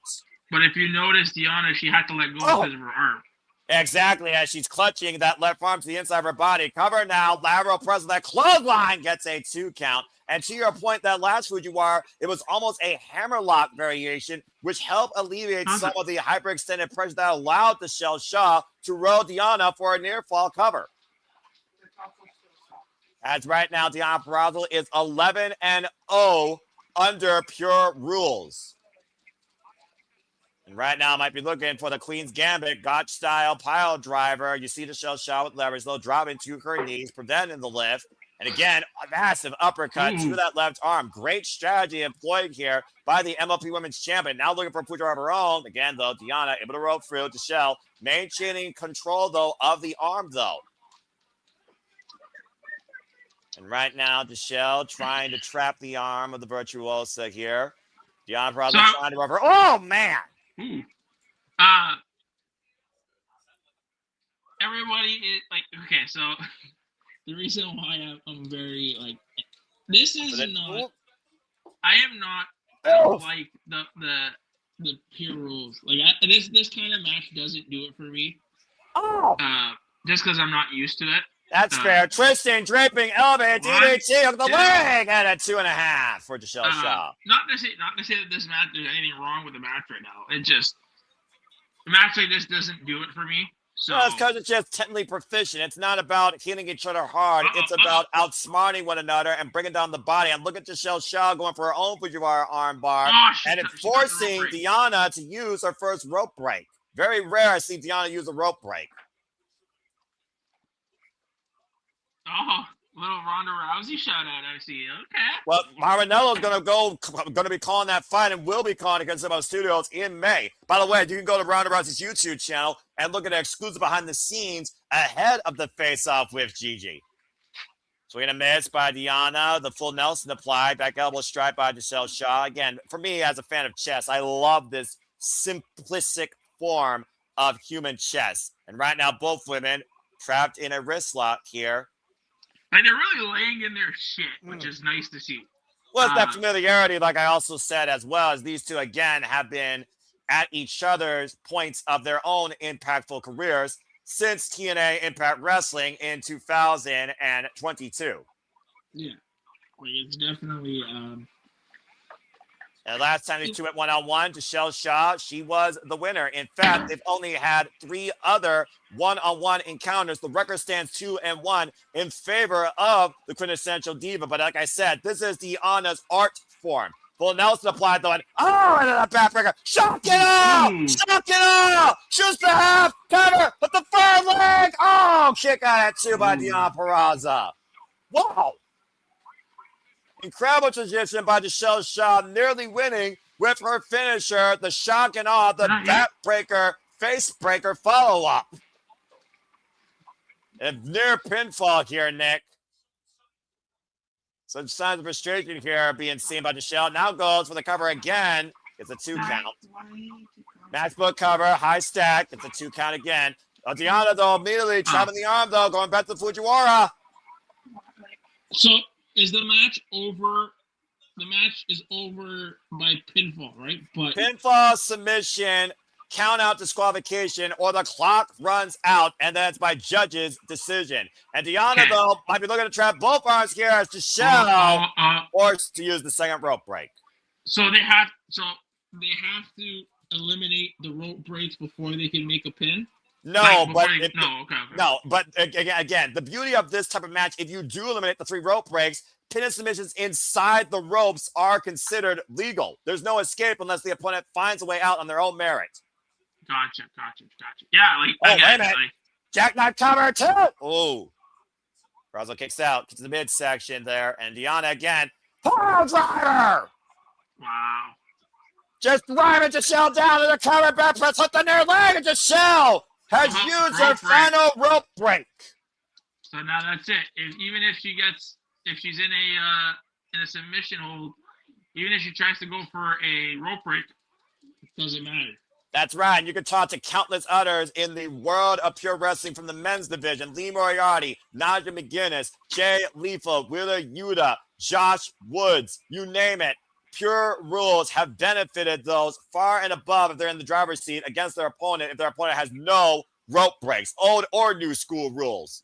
Of course, Lee Moriarty, the longest reigning Revara Pure champion now in this company's history, beating the former bearer of that title, the Standard, Nigel McGuinness, under both pure old and new rules. First kick by Giselle Shaw. Now hoisting up Deonna up in the fireman's carry. Michinoku driver hasn't done the deal too. No. Oh, wait a minute. Now going to the Fujiwara armbar. Imagine if Giselle Shaw beats Deonna by her own move.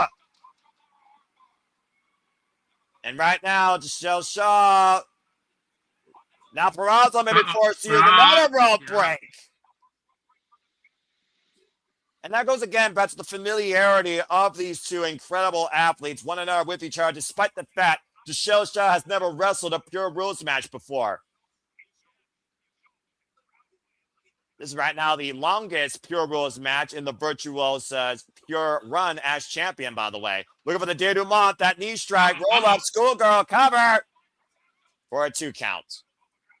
Still maintaining wrist control, swinging a miss, full Nelson, looking for another possible submission here, taken down.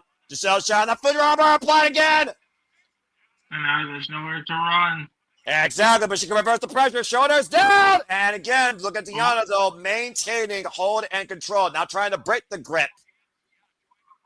And now the Fujiwara fully applied here. And again, like you talked about before, trying to butt the fingers here, trying to find any sort of escape. And again, Deonna knows that she has no more rope breaks, still maintaining full control of the left arm. Now driving her elbow in the side of Giselle's head. And and Deonna Purrazzo grabbing the other arm, possibly looking for, oh no, this is bad if she gets both. Finish Tomorrow! Finish Tomorrow! Confirms tracks! No, she's saying no, And that's it! That is it! Deonna Purrazzo wins again! Good match. A masterpiece, pure classic by the Virtuosa with the Venus de Milo double Fujiwara armbar for the retainment. Near the 15-minute mark. That was crazy.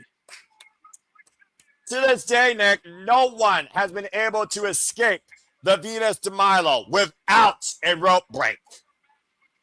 And it goes back to the adaptability of the Virtuosa, Deonna Purrazzo. Take a look back at some of the action here. Again, it may not be in your taste, but it definitely did get physical, and you can see how driven both these competitors were to win. Again, shock and all right there. I thought Sheldon nearly had her. But a series of Gator rolls encounters by Deonna Purrazzo, maintaining control over the left arm and knowing there were no rope breaks left, trapping Quintessential Diva's arms, both in the process. The Venus de Milo, no escape with that hyperextension on both shoulders. And she had to verbally submit. Well done to the Virtuosa, still the inaugural Ring of 400 Women's Pure Champion. Long may she fucking reign. Good grief. I'm still waiting for Serena Deeb to step up all the way to the plate. Where the hell is the professor? If I can't get Natty, give me Deeb, damn it. That was so good. And this is why I said, like, yo, give me more. Like, you can't tell me that she's not allowed to be on AEW. Mixing it up in that, mixing it up in the TBS title scene Or even again being a tag team with her best friend that we're waiting for her to return, Mrs. DMD, or even bringing in somebody like Giselle. Like, Right? oh man, Deonna can have such a greater presence on AEW proper. It's just, yeah. Yeah, game effort, though, by a very familiar and formidable foe. Female ref. All right. Now we got moments to breathe. I've never seen a female ref in men's sports. Yes, there's female refs, female coaches now. Sorry, I got the. You're educating the misses.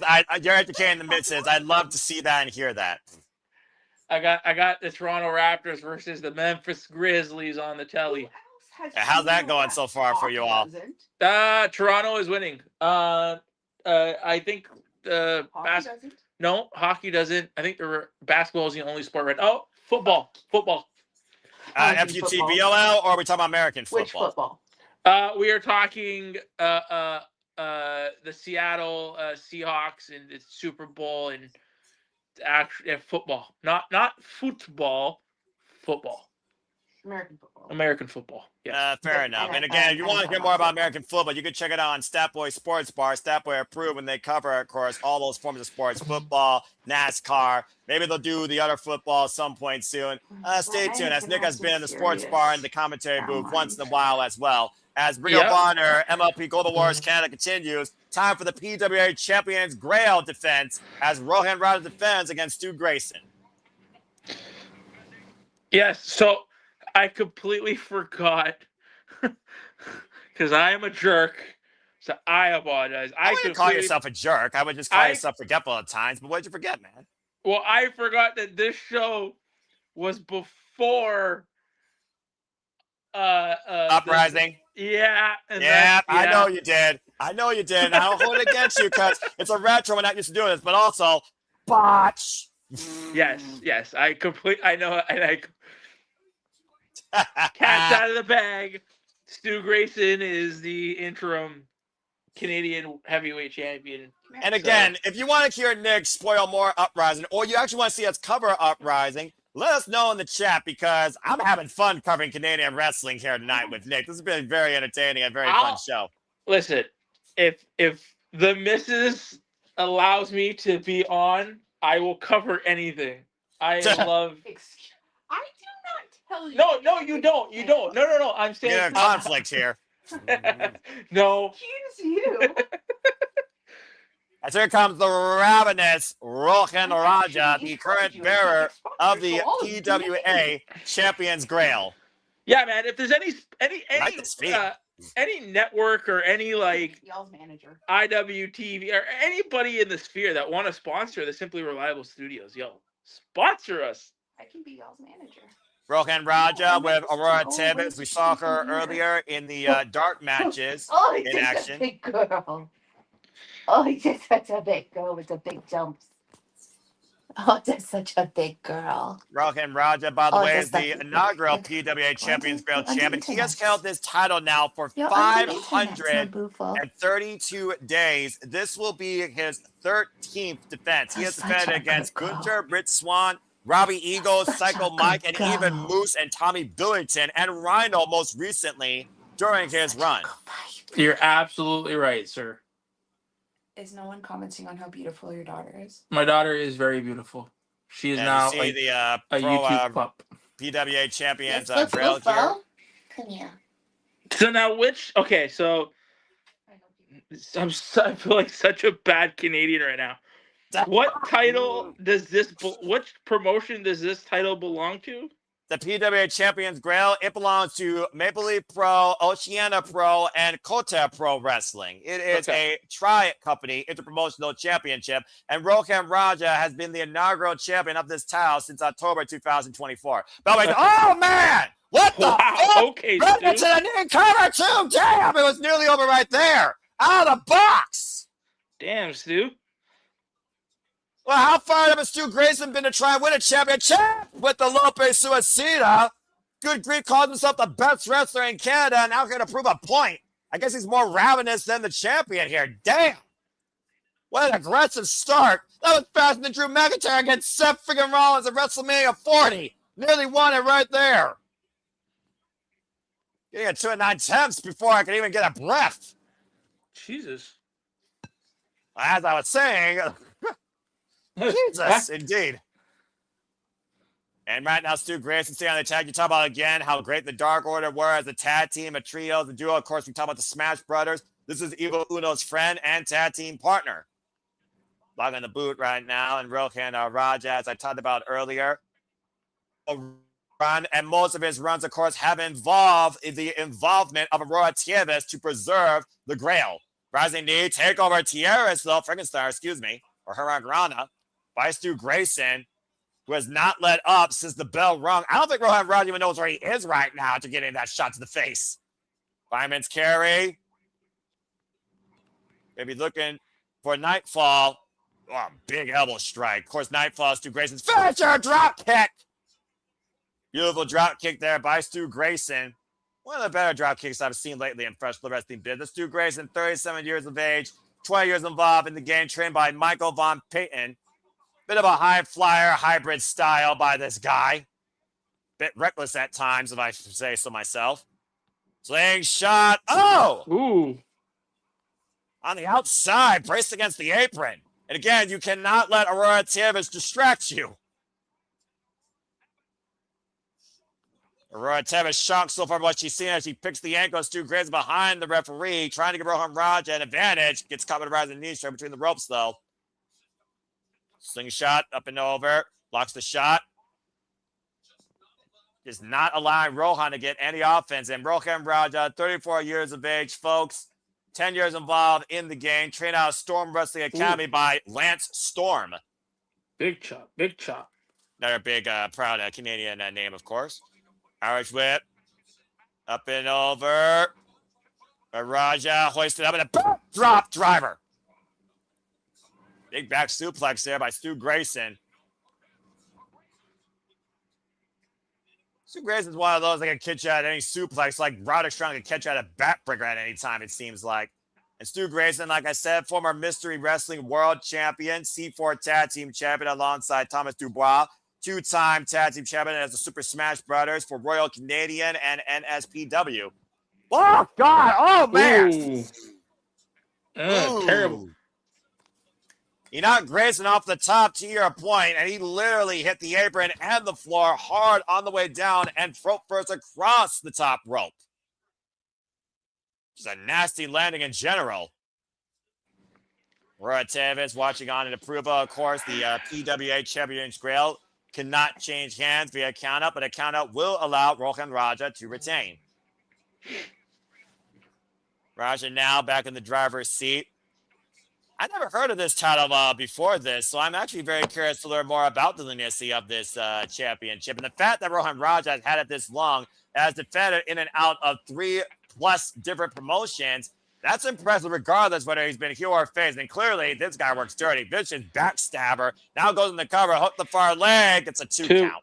2 count. Yeah, like I said, this championship, I've never seen it, never heard of it, so it's interesting to see. He's defended out of Dungeon Wrestling, BCW, Maple Leaf Pro, and Top Tier Wrestling during his run. First won this title from Jake Something at Maple Leaf Pro Wrestling, Forge and Excellence. Jake Doyle, get well soon. I'm not a fan of the last name change, I'm going to be honest with you. What, you don't like Jake Doyle? He just doesn't sound as fun as saying something, you know? You always want to say something. He's the anomaly of the business. That is something. That's the definition of something. Go look it up in the Oxford Dictionary or Canadian Dictionary. Actually, I don't know if both are the same. Oh, face first goes Stu Grayson in the second turnbuckle. And now just driving his knee in the back of the head and throat of Stu Grayson. Literally taking out all momentum from the challenger. Now, maybe they'll do something tonight.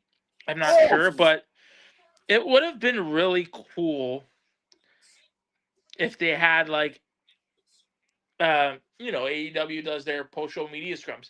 It'd be really cool to see if they'd have a post-show media scrum after this show. I think that'd be kind of an interesting idea, Irish Whip. But like we talked about, though, this isn't on demand. This is like live for the first time. Unlike Ring of Honor, Supercard of Honor, that we will be covering, of course, next month, folks. State of more of that, and the return of the ROH League. And whether it's me or Nick or Ash or Walter, we will be bringing you back coverage of Ring of Honor. And of course, we are at St. Clair College here, Maple Leaf Pro Wrestling, one of the many homes of Maple Leaf Pro Wrestling, in conjunction with Ring of Honor for this Global Wars special. We've had Global Wars now through MPX, Australia, Mexico, and of course, the United Kingdom. Watch God exploding out of the corner with that running clothesline. Good grief. How about just thinking on the fly and just throwing yourself into your opponent? Try to turn the tides of this. Which is why I said it's shitty how we did not have a Evil Uno and Stu Grayson tag team title run. Well, so to be fair, Maple Leaf Pro Wrestling, we're going to crown inaugural Maple Leaf Pro Tag Team Champions. Who's to say that can't happen? Roger, though, trying to push the referee into the way, and Rohan taking advantage, ripping Stu out of the corner. And again, back first across the top turnbuckle, across the shoulder blades, jumping forearm, might have been the KO shot needed, floats in the cover, hook in the near leg, gets a 2 count. It's been a hell of a competitive night, by the way, too. Yeah, they've definitely all showed up, ready to work. And we talked about, again, how Maple Leaf Pro Wrestling talked about their forge in excellence. We talked about Ring of Honor and the fundamentals of that company, though. And Rohan Raja instigating Stu Grayson. I'm not sure how smart that is. And the fact that Rohan Raja has had this title for over 500 days, I can understand the confidence of the champion. As I said, this is his 12th defense of the freaking championship. Wow. Stu, there it is. And big forearms and Stu right now trying to bring the fire back to Rohan Raja, trying to rock the champion. Open palm strike. Ooh. Lining up Rohan Raja. Looking to become a champion in Canada, home turf, a singles champion, might I add. Whoa, nice escape. Overhead Pele. Wow. Wipes out Rohan Raja, but unable to capitalize. And again, look at Aurora Tavis on the outside, almost losing split ends, it seems, Nick. She's going crazy. I wonder if why might be a sense of desperation. Yeah, that too. The PWA champions Grail in Stu Grayson's sights, brother. And I say that with a Hulk Hogan impersonator at ringside. Big forearm strike there.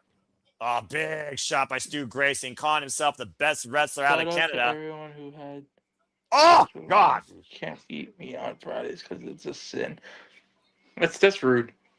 And right now, Stu Grayson and Rohan Raja meeting in the middle of the ring. Both men colliding here. Neither man letting up an inch here. And again, both men collide. Look at the fire. Both men's eyes as Stu gets the bear of the exchange. And Stu Grayson right now building a comeback. You know what's unfortunate we haven't seen yet? Oh, God. What? We haven't seen anybody do a blue thunder bomb.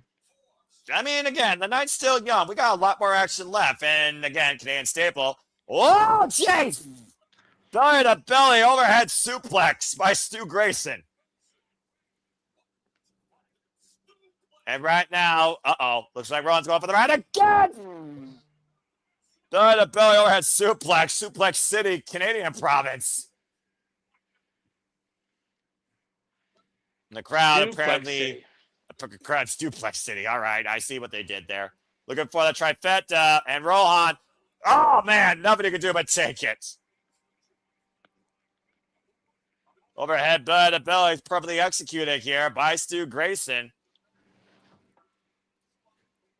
And Stu right now might be on the doorstep of claiming the PWA Champions Grail. Looking to become the Holy Grail of Canada and Maple Leaf Pro. Wants to see it one more time. The audience does. Rohan says no. And Rohan right now caught by Stu. Stu going up to the top rope. Oh! Beautifully done with that tornado DDT. Now off the second with the springboard. Moonsault, but hits the knees. Right into the gut. You're a Nagi. Flatliner, excuse me. You're not into a flatliner. That's innovative. Off the second rope again. Full-on moonsault perfectly connects. Cover now for the win. Kick out at 2 by Rohan Raja. Wow.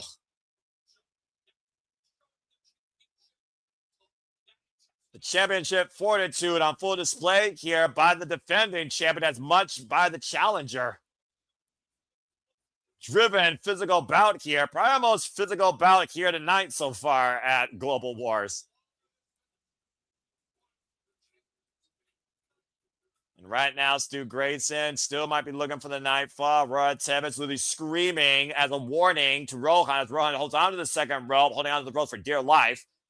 And, oh, man, Stu Grayson trying to break the grip.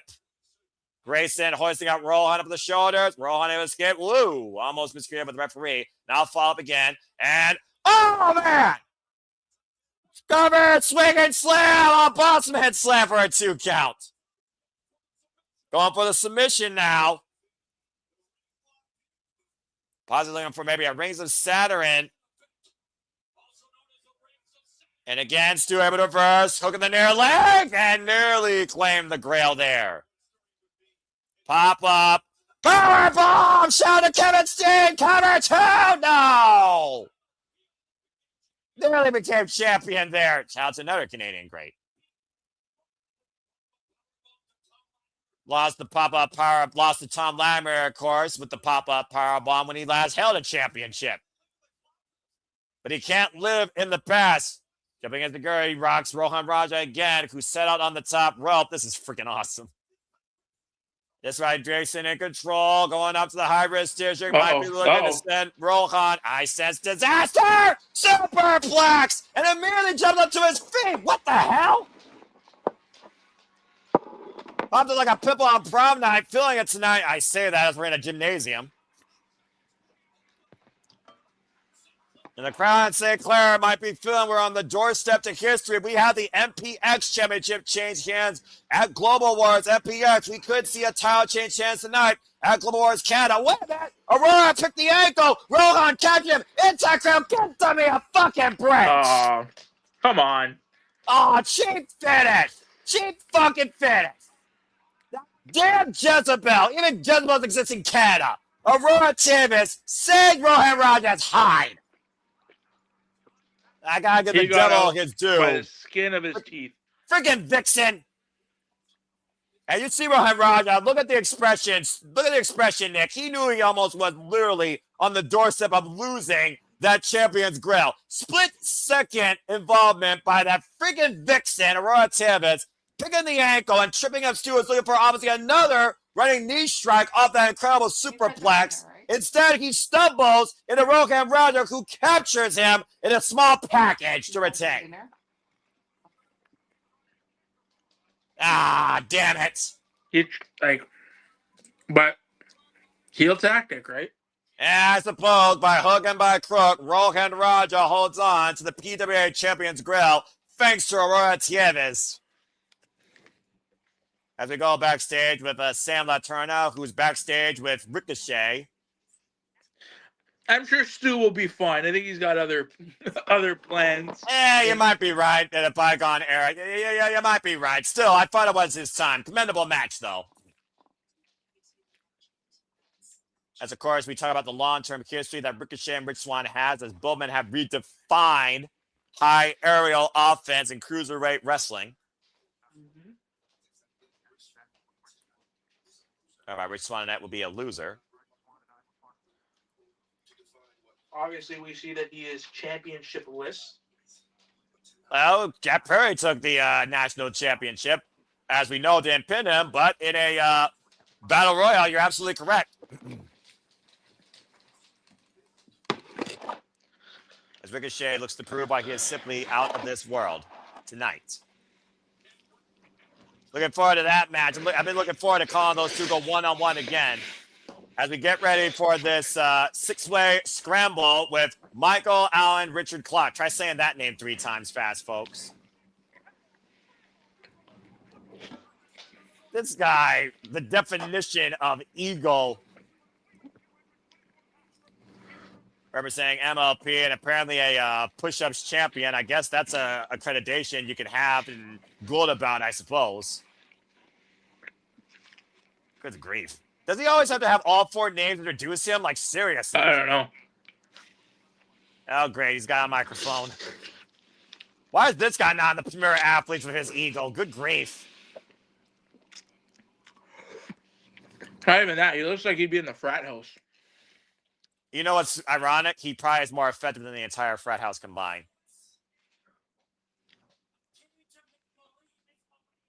All right, so now we got a promo. Damn it, I hate this shit.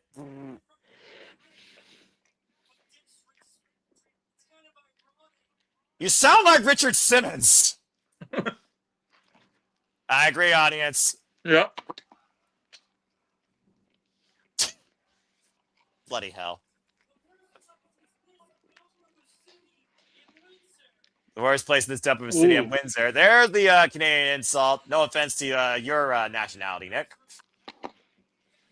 Speaking of Canadians, congratulations, by the way, to Jody Frett, the new WPW Women's Champion, beating Mercedes Moné. I'm glad you're done because now we play with the freaking face of Repro, Michael Oku. You want to talk about a guy that's a standout in this business? Talk about the Repro Undisputed British Heavyweight Champion.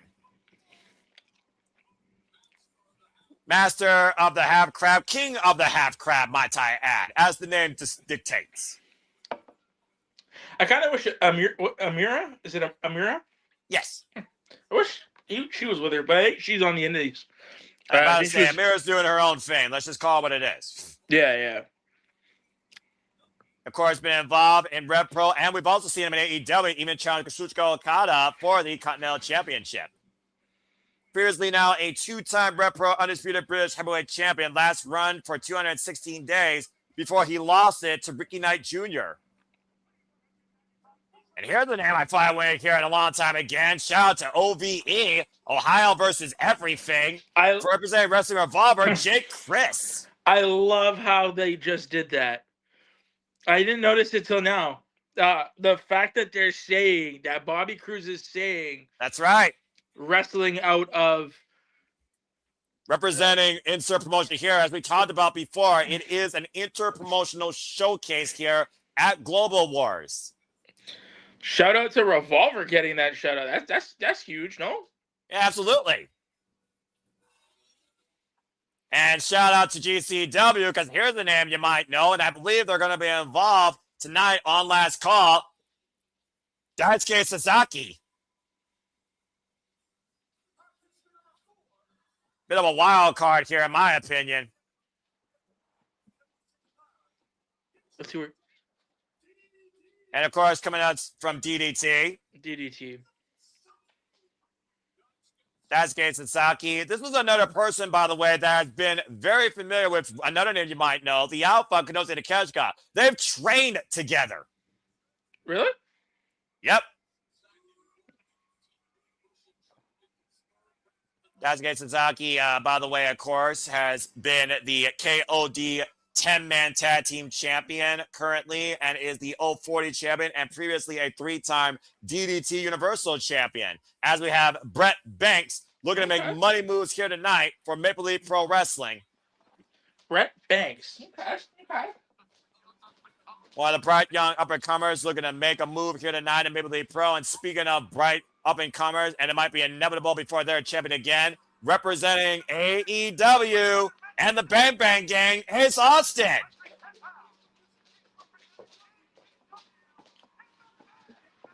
Guns up! Ace Austin, who we previously saw take on Tommaso Ciampa recently at Collision. Former multiple-time X Division champion and TNA Tag Team champion and Wrestling Revolver champion and Tag Team champion. So I didn't know if we were allowed to talk about it because it just happened yesterday. Yes. But because you kind of opened the floodgates, I will ask. Best thing that you saw last night. On Collision? Yeah, like I Oh. popped for Sheeta's I mean, return. I pop for Sheeta. The Hurt Business are back, and business is back in order. And Tommaso Ciampa, Rock Hard Juice Robinson, they wilded out. That was a hell of a singles match. And overall, I think Anthony Bowens had a great showcase. It's not one of those things I look at a segment. I look at the dynamic of the show itself. But if I were to pick one thing, it was definitely having Sheeta back on my screen, taking on Willow Nightingale, and also showing a bit of an attitude, figuring that she was going to have a great comeback with championship glory, taking advantage of opportunity and coming up short. And we do wonder if she's on the verge of changing character. A cover here, roll up, of course, we get the six-way scramble underway. Again, there's a lot of incredible things going on right now in AEW, and I love the direction of everything it feels like, especially with the depth of the AEW Men's World Championship. And again, folks, we're becoming Dynasty the coming up weekend. Not this weekend, that's next weekend. Stay tuned here at Summer Studios. City Predicting will be Thursday at 11:30 p.m. Eastern Standard Time next week. That is AEW Dynasty, available exclusively on HBO Max and other international pay-per-view providers. Single Leg Crab and Michael Oku. I'm Brett Banks, and here comes Daisuke Sasaki. For those that don't know, Daisuke Sasaki replaced Barbaro Cavernario, who was unable to compete. That's why the graphic is out of date. Drop down, and Michael Oku caught in the cravat. Side headlock applied. Throws Daisuke Sasaki off. Sasaki, oh, man!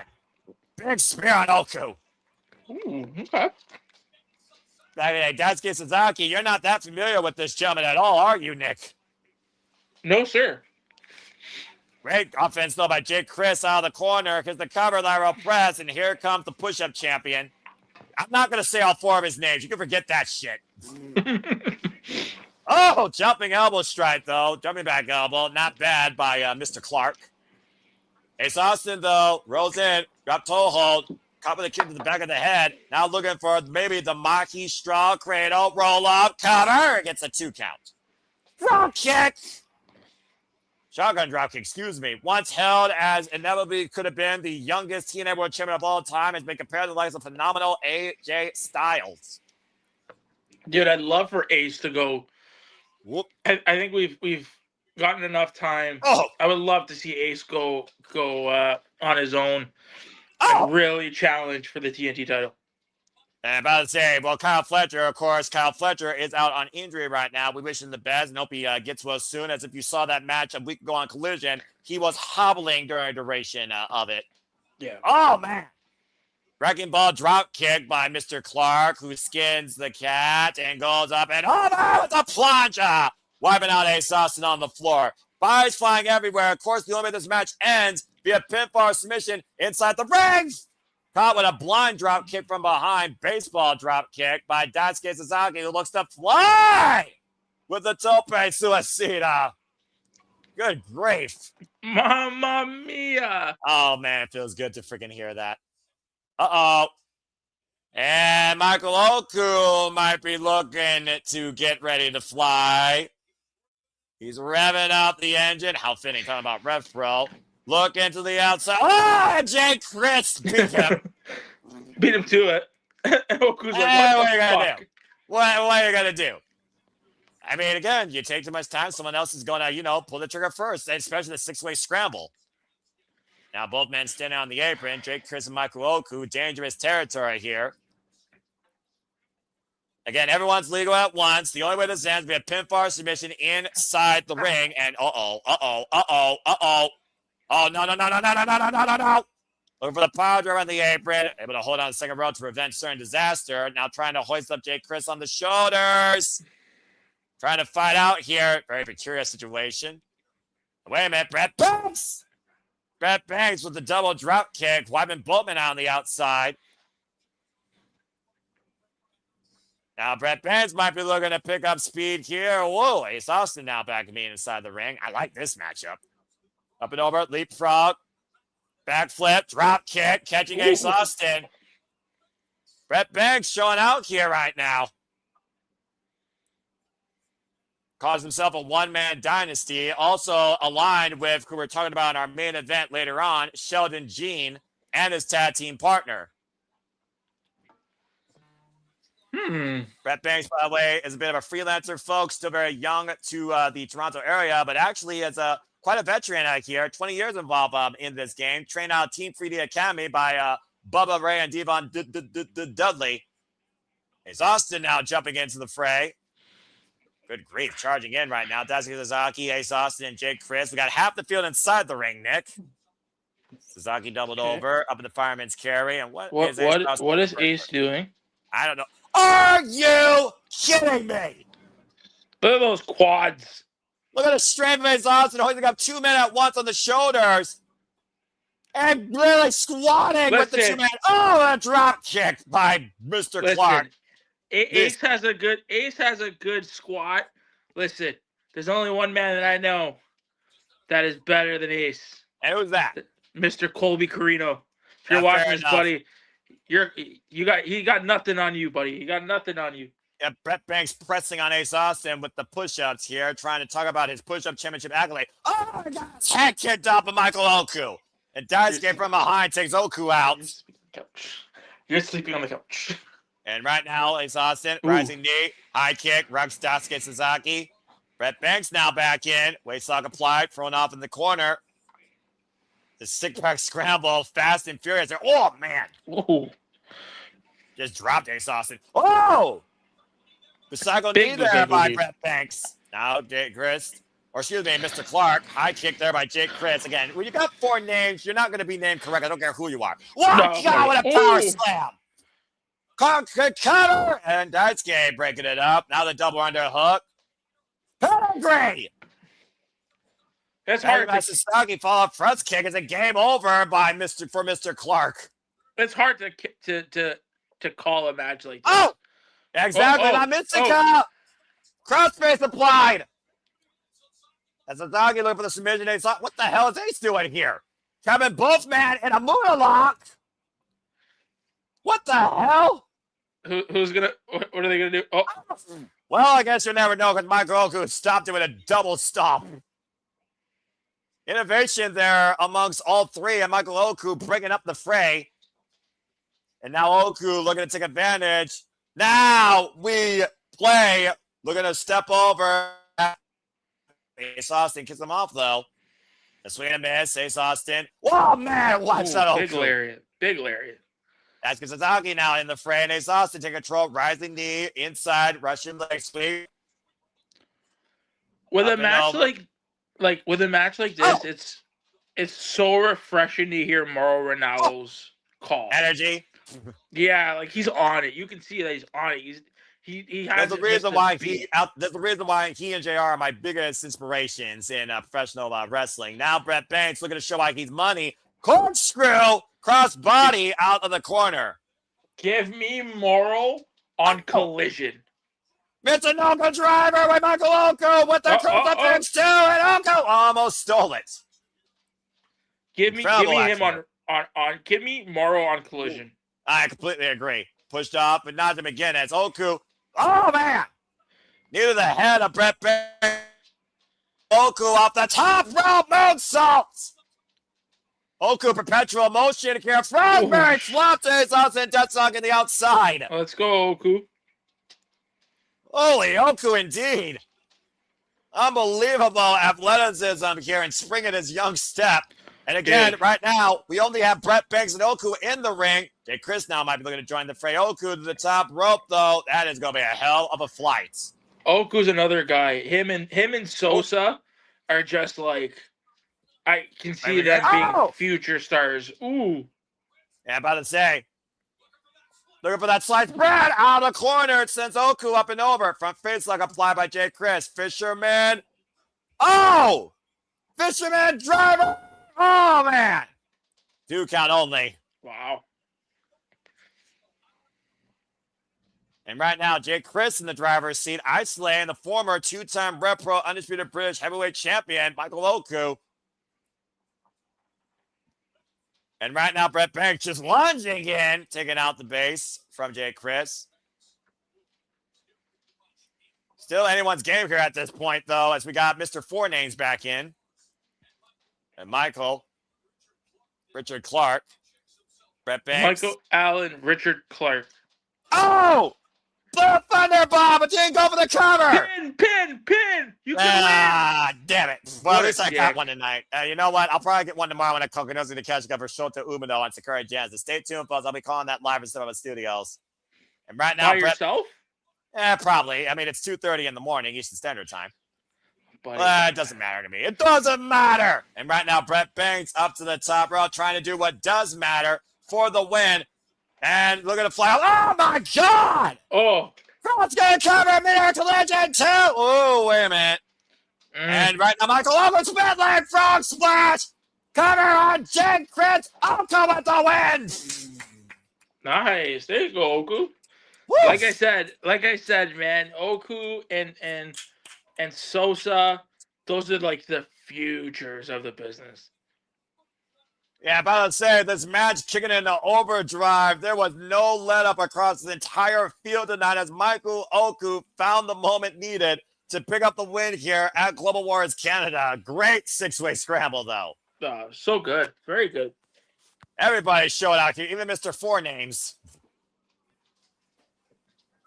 That anti-aircraft, though, by Jake Crist was incredible on Brett Banks, though. Damn, the timing. Michael Oku continues to raise his stock in and out of RevPro and ROH tonight with this major win at Global Wars Canada. As we now get ready for our Ring of Honor Women's World Championship match.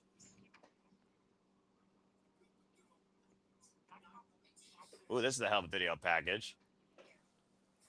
Well, Nick, as they talk about the fallen goddess and the person that looks to rise to the occasion tonight, talk to me a little bit about Taylor Wilde. In your opinion, what are your expectations for her, and how much pressure is on her to beat seemingly the unbeatable here tonight?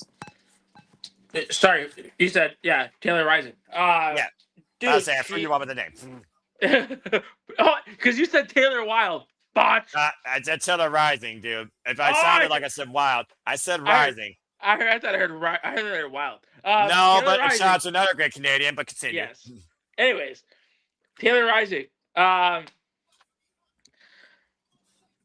She again another woman that, especially, and we're gonna watch it now. Like I said, this was one of the matches that I watched back. I watched live.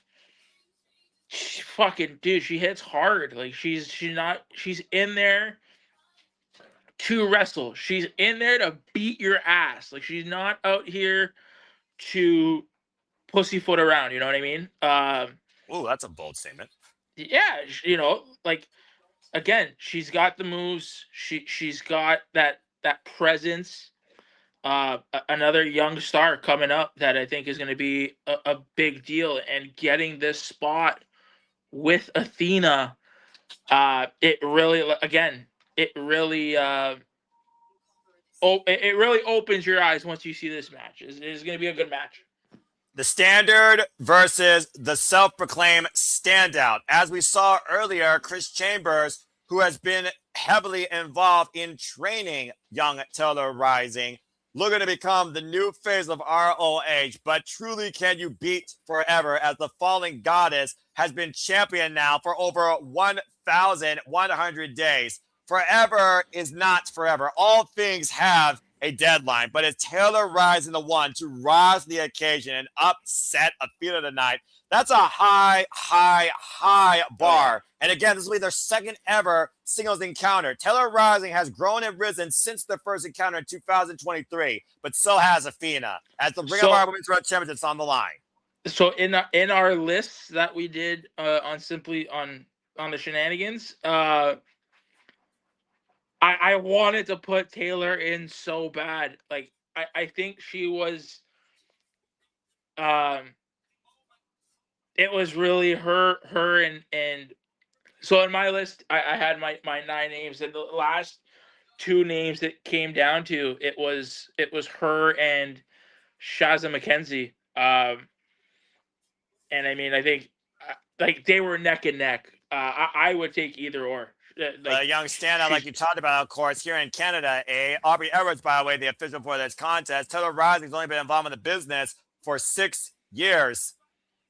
But again, how do you upset arguably the most effective female competitor in the entire wrestling business? And I do mean female professional wrestler, Athena, 37 years of age, 18 years of experience. And of course, as I said earlier, she has now been the Ring of Honor Women's World Champion now for 1,211 days. And this will be, get this, folks, here's a record for you. Between Proving Ground and this title, nearly her 70th showcase / defense of the Ring of Honor Women's World Championship. Yep. I mean, Athena, she's looking good. She looks like she's really For Taylor Rising to upset this standard of the business to truly cement herself as the standout would be absolutely unbelievable. Let's get down to Bobby Cruz for the introductions. 60-minute time limit, and this is our semi-main, excuse me, this is our, of course, second to last championship match of the night. And Taylor Rising, we'll see if she rises to the occasion. Wrestling out of Hamilton, Ontario, Canada, by the way. Hammertown.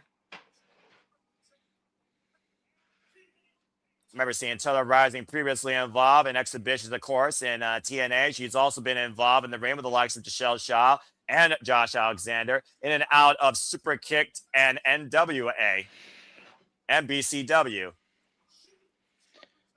Yeah, I mean, Athena is just, she's looking great. She's looking like $1 million.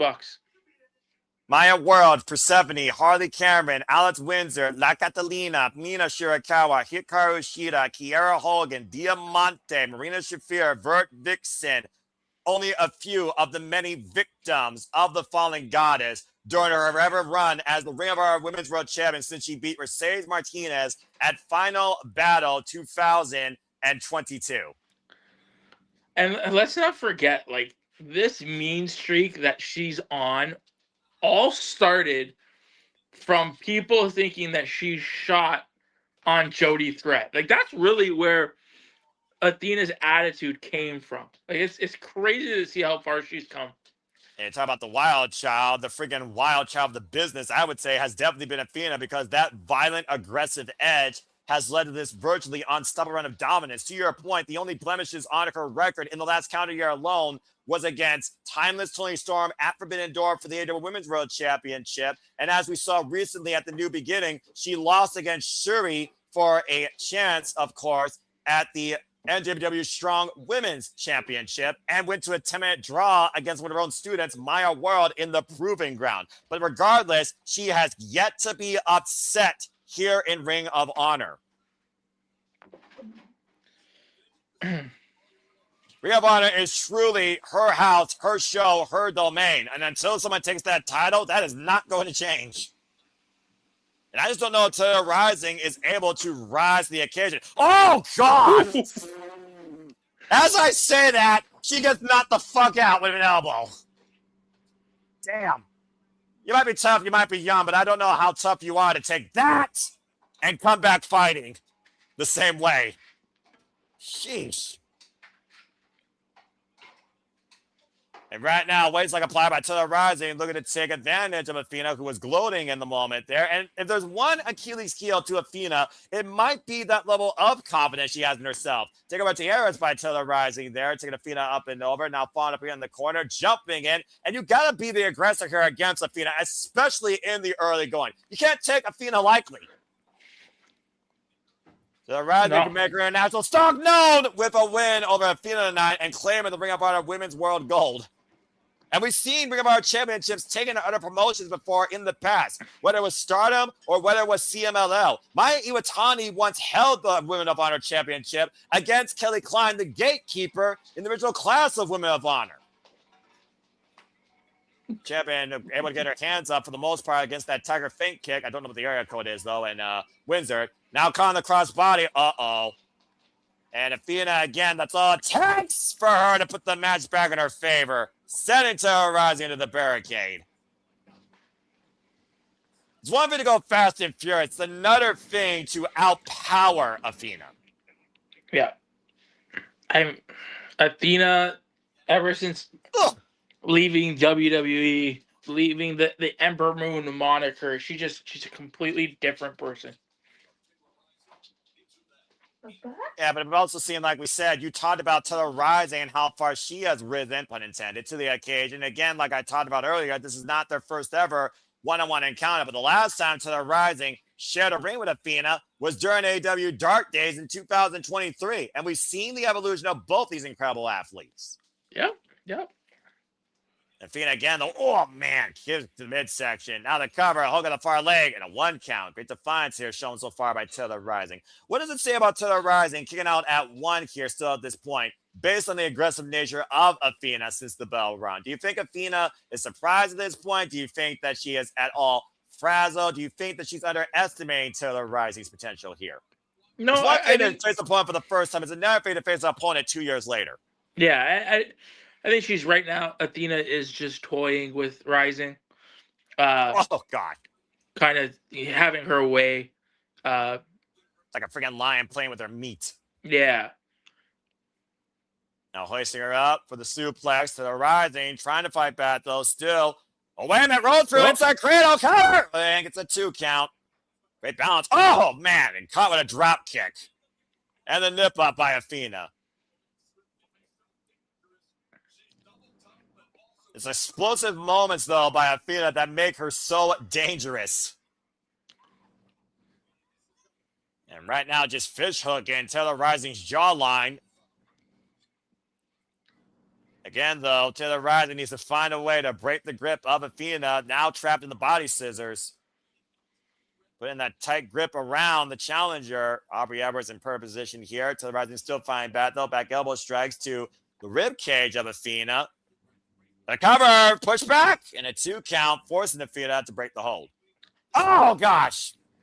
Immediately back on the attempt of the clothesline, hook on the far leg by Athena. It's a 2 count again on Taylor Rising this time. I do wonder, though, how much that loss to Suri is still reigning free roam inside Athena's head. No wonder. No, it has to play a factor in it, right? Athena doesn't like to lose. Well, what does it mean for someone that's so dominant in their own promotion if they can't hold up to that same pedigree against other competitors across other promotions when their goal is not on the line? As I talked about, the only blemishes for Athena's career, it seems, to your point, Mrs. Rising knee strike, is anything outside ROH. And that's what I'm saying. Like, I think it must get to her because, I mean, she Athena's this type of person who does not like to lose. You've seen in segments where if Billy loses, she's really on Billy, even with Diamante. So I mean, she doesn't like the blemishes on the record, right? She is the forever ROH champion for a reason, and Schoolgirl roll up by Taylor gets a 2 count. Demands that kind of perfection, right?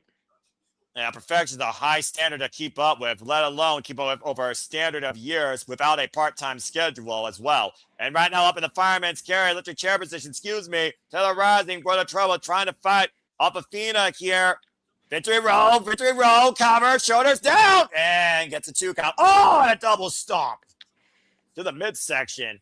As I said before, the last time these two faced each other one-on-one, Taylor Rising has definitely evolved here. That match only lasted, Nick, for 3 minutes. It was a Ring of Honor Women's World Championship proving ground bout. Seeing the Spitfire coming out of Taylor Rising as, of course, these matches. You saw the sponsorship, by the way, on the graphic, brought to you by the Windsor Spitfires. Yep, that is our OHL hockey team out of Windsor. Back elbow strike here by Taylor Rising, trying to mount some momentum here. Looking for the cold breaker. Hits it this time. Flush. Shout out to Chris Jericho, who just returned to AEW. Looking for the Tiger Fink kick. You were saying, Nick? Love the way Athena sells. Off the ropes here. I like what Rising's doing. Kaza, Dora. Oh, face buster. Choose the half and Rising. Hook the leg for the win. Kick out at 2.5 by Athena. Wow.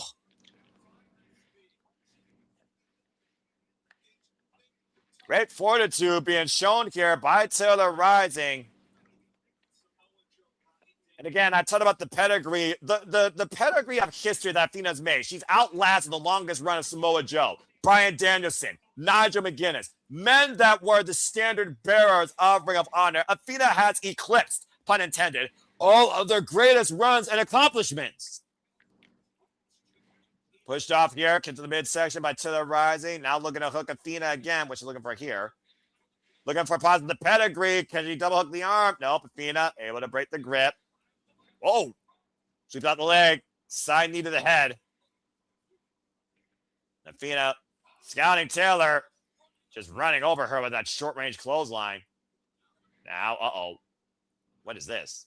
Looking for a pump handle, maybe? Pump handle. Oh my God! Driving her down with a pile driver, 2 count only.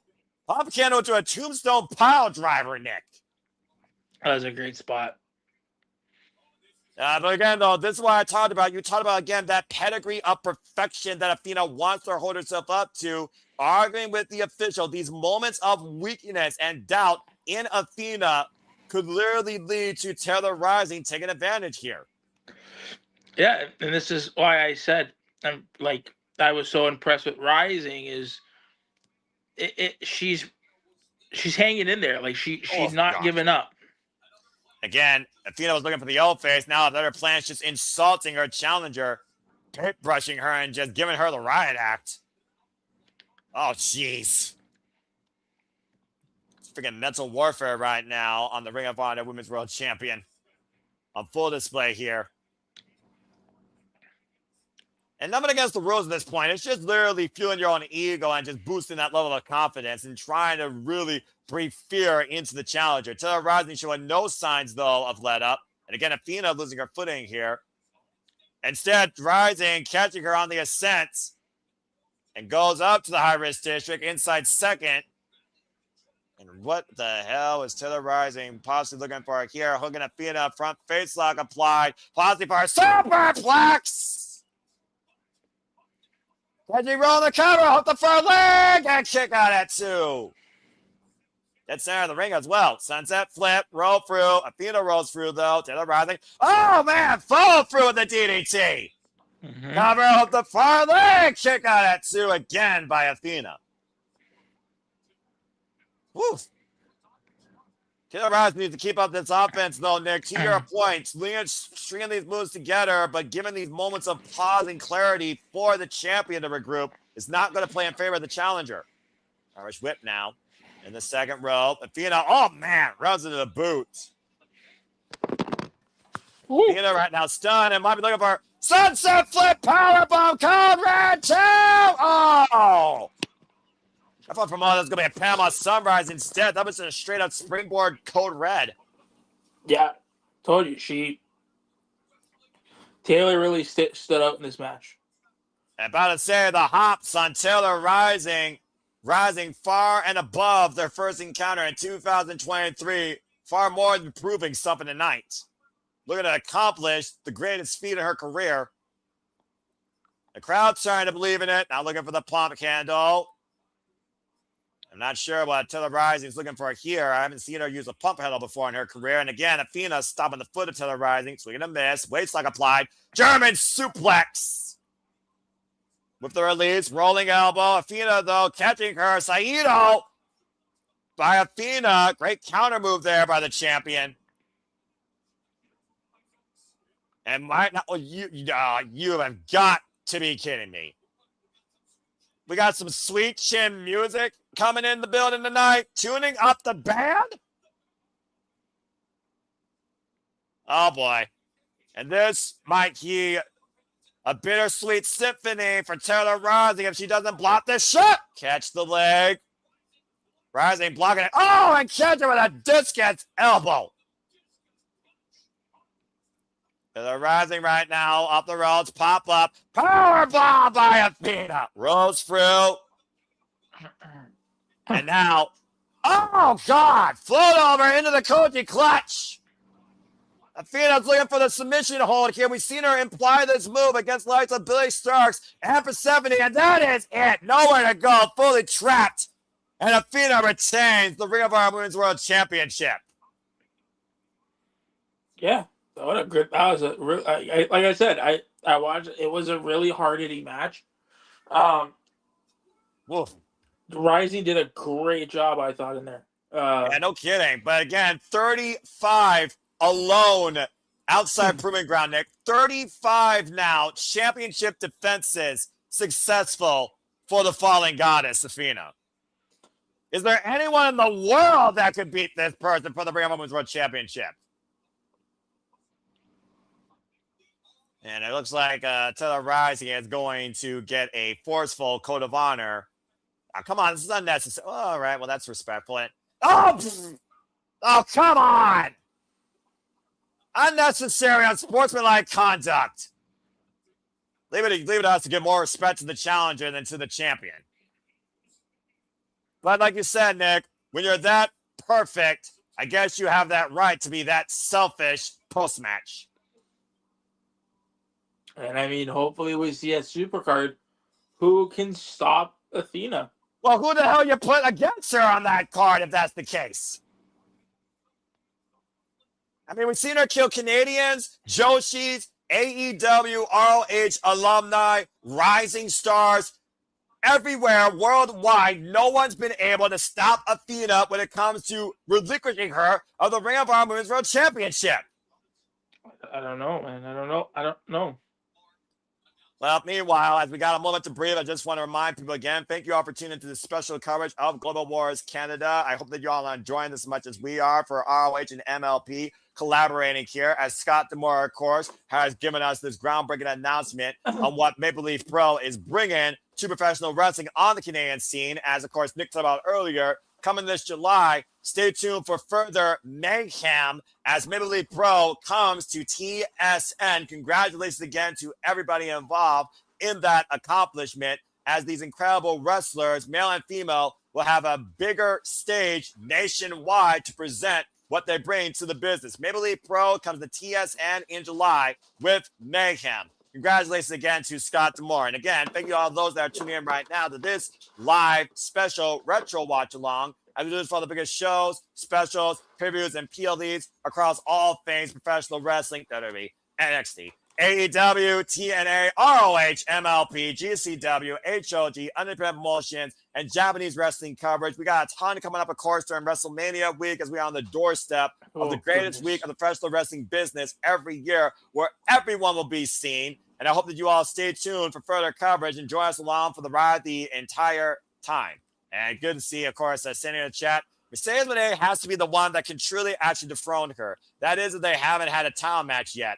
To your point, Mercedes Moné and Athena have not made each other for the Ring of Honor Women's World Championship. But as I said, anything outside ROH, Athena has faltered at, including their first and only ever one-on-one encounter last year during the Owen on Spring Breakthrough, where Athena lost to Mercedes Moné in the opening round. Yeah, no, I think if Mercedes was going to dethrone Athena, it would have happened during the Expedition of Gold, shall you say. Actually, now with one belt, Moné, might I add, as Mercedes Moné only has one belt left. So I think Mercedes has another title in mind that doesn't require her to hold all of these other championships. We talked about before, the parts of the sum versus the sum of the parts, the value of quality versus quantity, and I think I know exactly what you're talking about. And again, what an incredible announcement by Maple Leaf Pro as they bring mayhem. Maple Leaf Pro Wrestling brings mayhem on TSN June 12th and 13th and August 7th and 8th, a brand new TV series for Maple Leaf Pro Wrestling. Congratulations to them. And of course, that also means more Morrow. Yeah, I mean, again, that's what I'm saying. Like, it's a great thing. I want to see how they go about it. I know I'm going to be tuning in one way or another via my sources, because how do you think I've been watching Maple Leaf Pro? How do you think I know so much to a degree of this stuff? How do you think I still am a crazy man, a simple man that watches wrestling 5 days a week?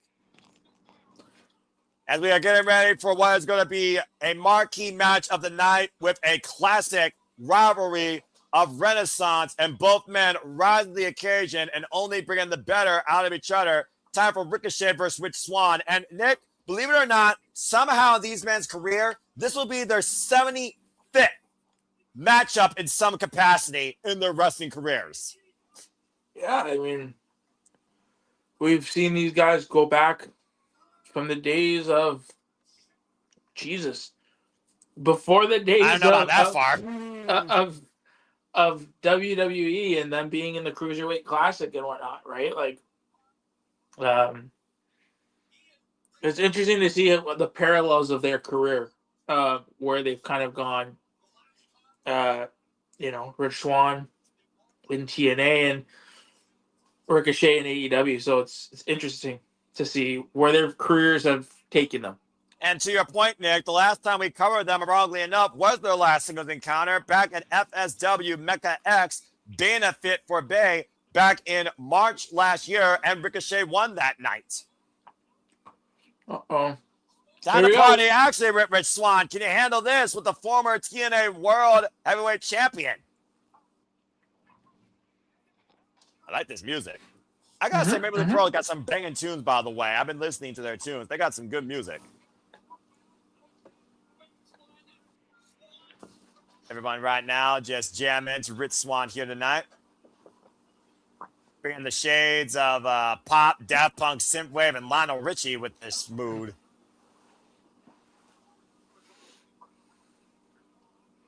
My dad was a DJ for R&B and Salgadori's radio station. This is a tune I can get behind. It's a good tune. As I talked about before, Rich Swann and Ricochet have shared parallels in each other's careers as tag team, 8-man trios, singles matches going all the way back to 2010 in a fatal 4-way at Evolve. You remember that promotion's name in a bygone era. And as I talked about before, the last singles encounter was literally almost a year ago to the day in Las Vegas. Yeah, I mean, a simpler time, shall we say. Well said, bro. The bell rings and we are underway for this unique rematch.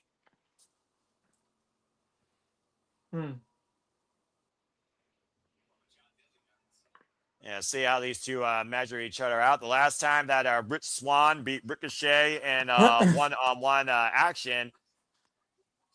Rich Swann, of course, former TNA World Heavyweight Champion. Ricochet, as I talk about, former AEW National Champion.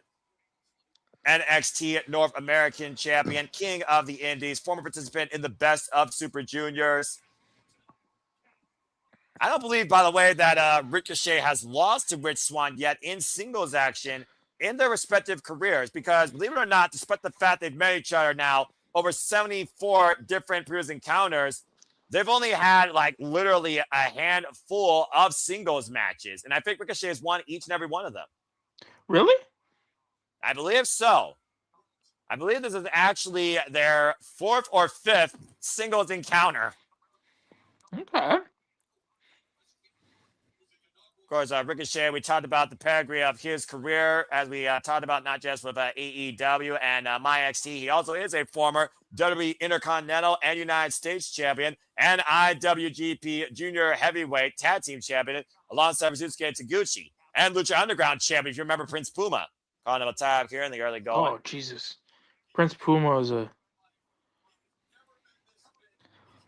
Go ahead. I just heard your brain broke. ... You were saying. No, I mean, that's... Lucha Underground was... so damn good. Such, like, the rawness and the grittiness of it was just insane. I mean, yeah, it was the definition of what people missed during the Attitude Era and what the aggressive, non-apologetic, hyper-competitive nature of Black and Gold NXT that we love so much. In a way, both of those fans have kind of been captured by AEW when you figure about what you've seen lately in this place. And right now, Rich Swann trying to get the better of Ricochet, still looking for that first singles win against Ricochet here. And as I talked about before, Rich Swann, former X-Division champion, TNA World Heavyweight Champion. Rich Swann right now trying to outpace Ricochet. And don't blink, by the way, when these two start picking up speed. Believe me. Right now trying to maybe pop the arm out of the socket. Former IWR United States Champion. That's Insane Wrestling Revolver, by the way. Former Revolver World Champion. former Red Pro British Tag Team Champion, and Open the Owari Gate Champion, while Ricochet was a former Open the Dragon Gate Champion. The parallels of both these men's career and what they brought to high-risk, high-flying wrestling, respectfully, it's like night and day. Rich Swann, by the way, is 35 years of age, involved 17 years in this game. Like, these guys, the longevity in their careers is crazy. Yeah, and the similarities, honestly, when you think about it. And right now, straight jacket hold being applied by Ricochet. Ricochet, also 37 years of age, has been involved 22 years in this business. Both men jogging for leverage here, and Ricochet getting the better of Rich Swann, driving him down to a knee in the straight jacket hold, and bracing his knee, into Rich Swann's lower spine. At one point, we weren't sure Rich Swann was ever going to continue wrestling again until Scott D'Amore, who's been heavily involved in training him, encouraged him at one point after being assaulted by Eric Young during the pandemic in his TNA run. Of course, Ricochet had his breakout moment in WWE NXT when he beat Adam Cole for the NXT North American Championship at NXT TakeOver Brooklyn. And right now, Rich Swann, Ricochet, both men jogging for position, looking for leverage. Both men literally trading the straitjacket hold here. Ricochet taken down now. Looking to break down Ricochet. Go ahead, Nick. So I want to ask you a question because I know that you are not a social media person. You are but a simple man. Yes. In the world. Escape. Go ahead, man. And a lot of people should be commending you and people like you that are, stay off the socials. The way I see it, the only thing you should do on social media is encourage positivity or encourage somebody else in this business if you're a fan of wrestling and why you should support them. And it's still been there to go on to get with these men that have encouraged so many high flyers. You name a high flyer, they've heard of Ricochet or Rich Swann. Drop kick! But anyway, so speaking about that and being, encouraging people, I don't know if we got your take. Ricochet's comments and the way he is on social media. How do you feel about his presence on the socials? Do you think it's too much? Do you think it's too little? Do you think it's on point? Like, what's kind of your while we watch this match? It's one of those things where I don't know necessarily the level of presence, but I've heard the level of nonsense that has been spewed from typing by Ricochet. Ooh. Cannonball by Rich Swann. That was one of the fastest cannonball I've ever seen. At the end of the day, there's one word that comes to mind. That's etiquette. And whether you're typing or you're speaking, whether you're virtual or in person, there's a certain etiquette that is called human decency, kayfabe or not, that everybody in and out of professional wrestling should hold themselves to and others to. And if you aren't doing that, you're encouraging idiocracy, toxicity, and absolute immaturity, then you are doomed to be a victim of it. And unfortunately, I think Ricochet has been a strong offender of it. But I don't think it should defy what you think of the man from an athletic standpoint or his wrestling career if he apologizes. I believe in second chances, and I believe what you say on the internet is forever, but it shouldn't define you altogether. Which he did. He did apologize for his comments to that woman. It's social media. Social media can be both a blessing and a curse, and I'm just going to leave it at that. And at the end of the day, it should be more of an encouragement versus a bullying tactic. And if more people learn to act with better etiquette, then maybe this wouldn't be the most toxic community I've heard of in the freaking world. And Rich Swann right now mounting Ricochet here in the corner. This has been a public service announcement about human decency, courtesy of the Simple Man Studios. Thank you. And right now, Rich Swann looking to pick things up here tonight. Wind up in a big right hand rocks Ricochet. Dude, that overhead camera is so I feel that's like they're super close to the ring. That boom camera, what the hell? Get all the good shots in, but geez, we're talking about high flyers here. We're at risk of someone just flying off the top rope and jumping into that damn thing. It's separation, open palm strike here. About to say, I think he just paintbrushed him there, but Ricochet still felt that. And right now, Rich Swann, that might have instigated him as Ricochet is covering up here. Rich Swann, though, cannot let his emotions get the better of him. Disqualification means nothing in this case, especially if he's looking for that first singles win. Now drop toe hold rope first in the second rope. Goes Rich Swann. Ricochet going to follow up. Oh, man. Ooh. Corkscrew kick. Almost a cyclone boot like Dijak there by Ricochet. Jesus. And of course, we also want to put this in, coherency. Ricochet is on the payroll of Don Callis and the Don Callis family right now to take out Kenny Omega. Kenny by God Omega. Where, of course, we will see if the devil of pro wrestling can overcome the god of professional wrestling at Dynasty in the main event for the AEW Men's World Championship. Again, folks, we're covering Dynasty this coming Sunday. That is Sunday, April 12th, exclusively on Simba Studios, exclusively on HBO Max here in the States, and on every favorite providers internationally. And again, I hope you follow along with us for all the coverage for all Elite Wrestling. As we also Next Sunday, right? Last night, that's correct. We know that now Marina Shafir will go one-on-one with Alex Windsor, and we also know that Will Ospreay will now go after John Moxley for the AEW Canelo Championship, and Thekla has accepted the challenge of Jamie Hayter for the AEW Women's World Championship. And right now, Ricochet slowing down Rich Swann. That's saying something with these two men's velocity. Oh, it's gonna be. I mean, that match is gonna slap. I can't wait to watch it. I mean, where do we? I would love to see.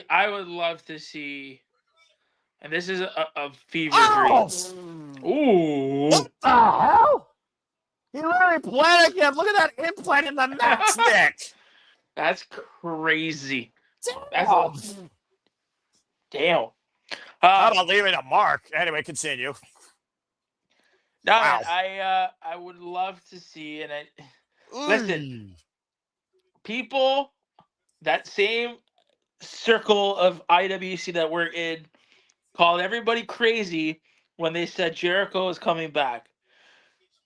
The fact that Jericho came back on Wednesday, I do not put it past Tony to bring back the Doctor. I mean, again, there's a time and place for everybody, clearly. And what better way to bring the Doctor back is if you capitalize on whatever real life feud Britt Baker and Jamie Hayter had. And Britt screws Jamie for the title. Well, I mean, at the end of the day, Thunderbreaker DMD is one of the most notorious AEW Women's World Champions, beat Kushida for that title. And of course, the last time we saw her, she challenged for the TBS title. As you know, Will Nightingale is currently still our smiling face of TBS. And I would not rule out the DMD showing up in AEW or ROH, considering her history. Heck, I'm wondering if Britt Baker might one day challenge the Purrazzo for the Pure Championship at this point. Oh, man, a hard Irish whip, torso first, in the turnbuckles. And a vicious knife-edge chop by Ricochet, almost sending him up and over. And it's super cool. I'm really happy that Aminata's back. Yes, I cannot wait for that match. As we also heard, Queen Aminata, back from our neck injury, will challenge Will Nightingale now for the TBS Championship this coming Wednesday on Dynamite. Dude, that would be awesome. You want to give us something, a real shock moment? Aminata win the TBS title from Willow Nightingale. Well, there's definitely been a fair share of shocks, firsts, and upsets this year alone in AEW, so I would not rule it too far past them. Especially with the Cosmic Babes of Wrath all going in a different direction, it feels like. With Chris Statlander, not sure what's next for her, and Harley Cameron trying to be optimistic, lobbying to be underneath Chris Statlander's wing. I wonder what's next for, and I mean, circling it back to this match. Ooh. Well, what's next is Ricochet getting booted in the face. How about that for a hot take? Exactly. Full throttle. Like, what's next for Ricochet? Like, well, another one. If I had to guess, he has not, again, he still lobbies. He was never pinned for that championship. I would still think the AEW National Champion's in his sights. Roll through. Oh, man, jumping clothesline. All right, Swann, I thought he was looking for a jumping flatliner. Shades up Ricochet. Instead, he popped up into that clothesline and wiped Ricochet out, but still feeling the effects of that vicious implant, and I mean implant, DDT on the floor. Good Lord. How much has been taken out both men so far in this match? Now the crowd's being squared up again by Ricochet. Just squaring up against Ricochet's jaw here. And Rich Swann right now looking to go all night long into the swinging net breaker. Again, the quickness of Rich Swann. Ooh. Swan song, back heel kick, rope through, splash, cover, hooked on the far leg, kick on it too. Beautiful sequence of moves there by Rich Swann. Woof. And I mean, did you ever kind of like, you knew that these two were going to put on an absolute banger. If you know each other across literally 15 damn years and 74 encounters, you're damn fucking right they're going to deliver against each other. Uh-oh. Ricochet, though, hoisting up Rich Swann up in the apron here. There's a reason why this is semi-main. Oh, man. Caught throat first across that steel cable, that top rope. Ricochet looking to follow up here, up and over on the apron. This is not going to end well for one of these two men, I fear. Went for the pump kick. Rich Swann catching the boot. Attack. Oh! Ooh, big boot. Yeah, almost caught him there. Almost lost his footing. What's Rich Swann faking? Very precarious situation on the edge of a lightning bolt between Disaster. Swann might be looking for a suplex. Ricochet putting his inside leg on the apron. Nothing good can ever happen on the apron. Facts, exactly. Swing and a miss. Big right hand by Rich Swann beating Ricochet literally to the punch. Swing and a miss, and Ricochet slides in. German suplex up and over goes Rich Swann. Good grief. Up the second. Moonsault connects. Hook of the leg by Ricochet. Kick out Swann by 2. And again, Ricochet stay on the offense. Running shooting star press. Now hook up both legs on Swann, who kicks out again with a 2 count. 2. Somehow Swann's still able to push off this perpetual motion by Ricochet, chaining these moves together. Good grief. Trying to match the velocity and intensity that Rich Swann's been demonstrating. And looking to keep up with that singles record, which I have confirmed. Rich Swann is 0-4 against Ricochet in singles matches.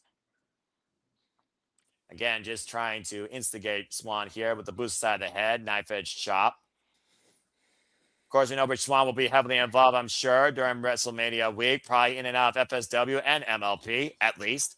Knife edge chop. And notice the way Rich Swann's jaw is gasped wide open. The oxygen literally leaving his body and the heavy rising and fall of the chest cavity. A lot's been taken out of Rich Swann here versus Ricochet, it seems. Yeah, they're really going at it. Like, they're not holding anything back, which I like.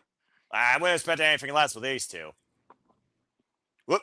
Swing and a miss. And Rich Swann, though, able to beat Ricochet to the chop, and now just teeing off against Ricochet in the corner. Ricochet trying to cover up here, though. A lot of damage can be done in 5 seconds, turning Ricochet sideways. And Rich Swann's looking for a second win, quite literally. Oh, it runs into a boot. Up the second. Oh! Jump it, step it, Seguri. Pop up. What the hell? Frankenstein. Ricochet lay on his feet. Oh, shit. Oh, jumping knee. Oh, man. Swann's kick. Here we go. Wall kick. Spinning Solbot, rising knee, combination offense here. Ricochet blocked. Oh, the rolling kick by Swann turns Ricochet inside out. Damn. Fantastic stuff here by these two. Now Rich Swann going up to the top rope. Big frog splash. Cover, contest begin 2. No. Holy hell. Woof.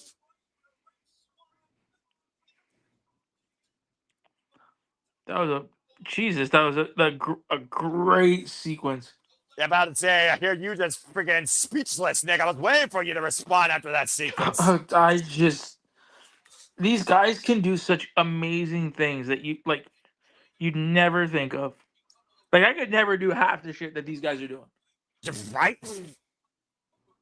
And we got the Best Super Juniors coming up, and you figure about the people from DDT, CMLL, AEW, and NJPW that have defined junior heavyweight wrestling, going all the way back to Amazing Red, Jushin Thunder Liger. Oh, God.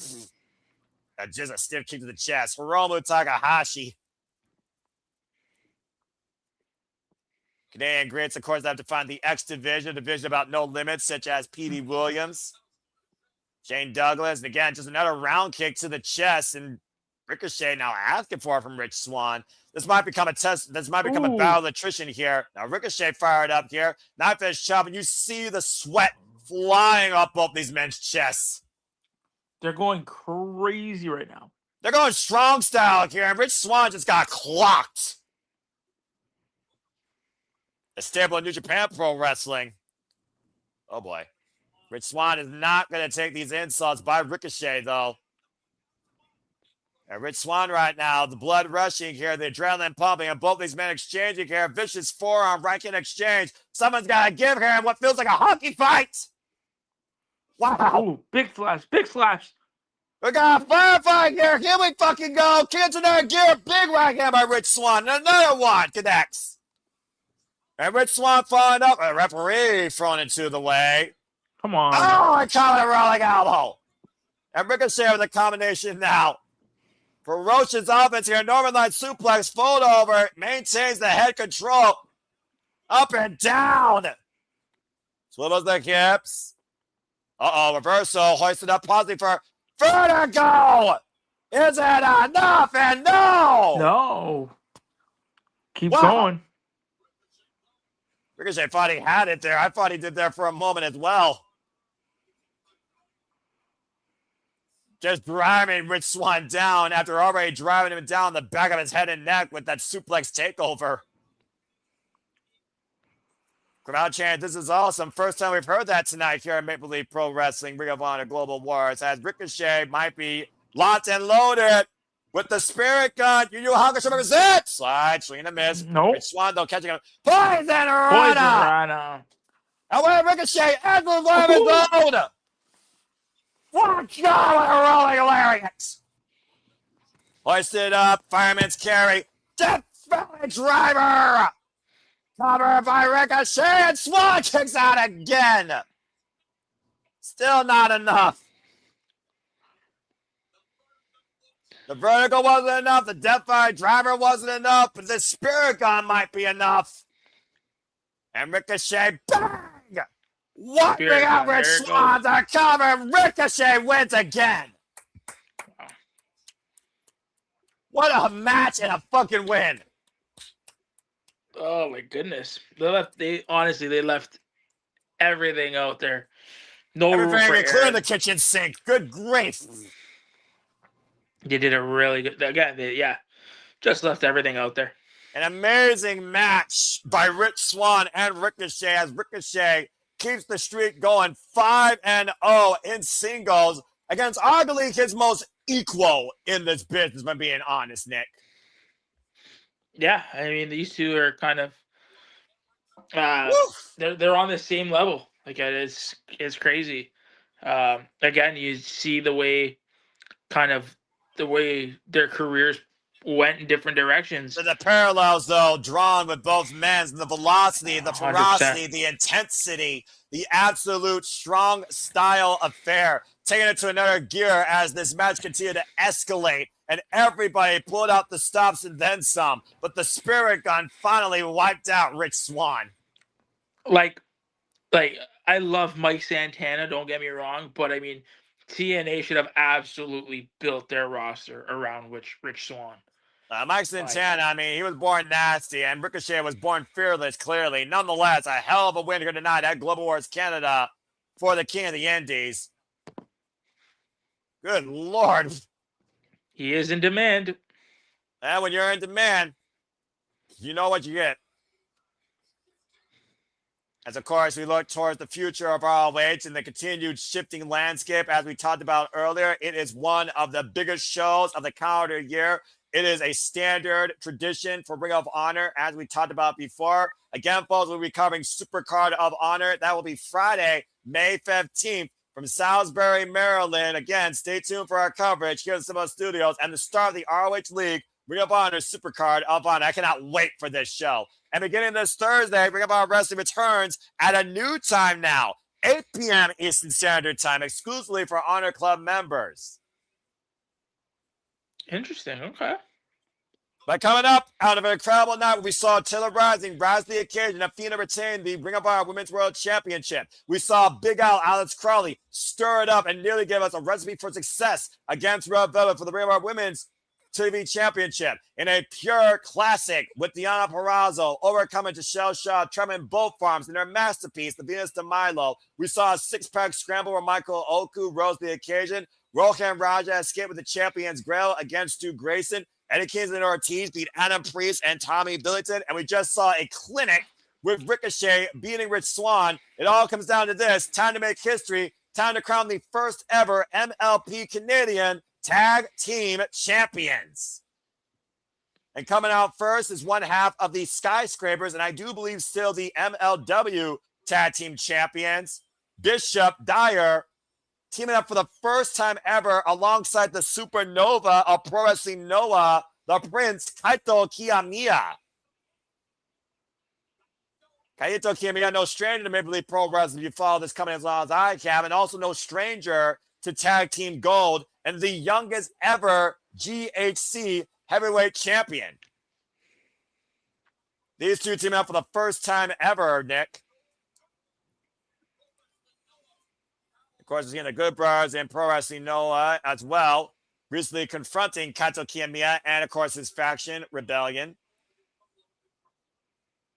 Aubrey Edwards, the official for this contest, holding the newly minted MLP Tag Team Championships.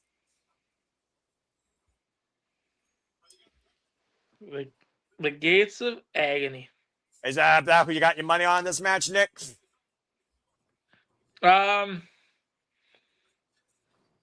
No. As much as I love them, my money is not. Actually, we're gonna. I'm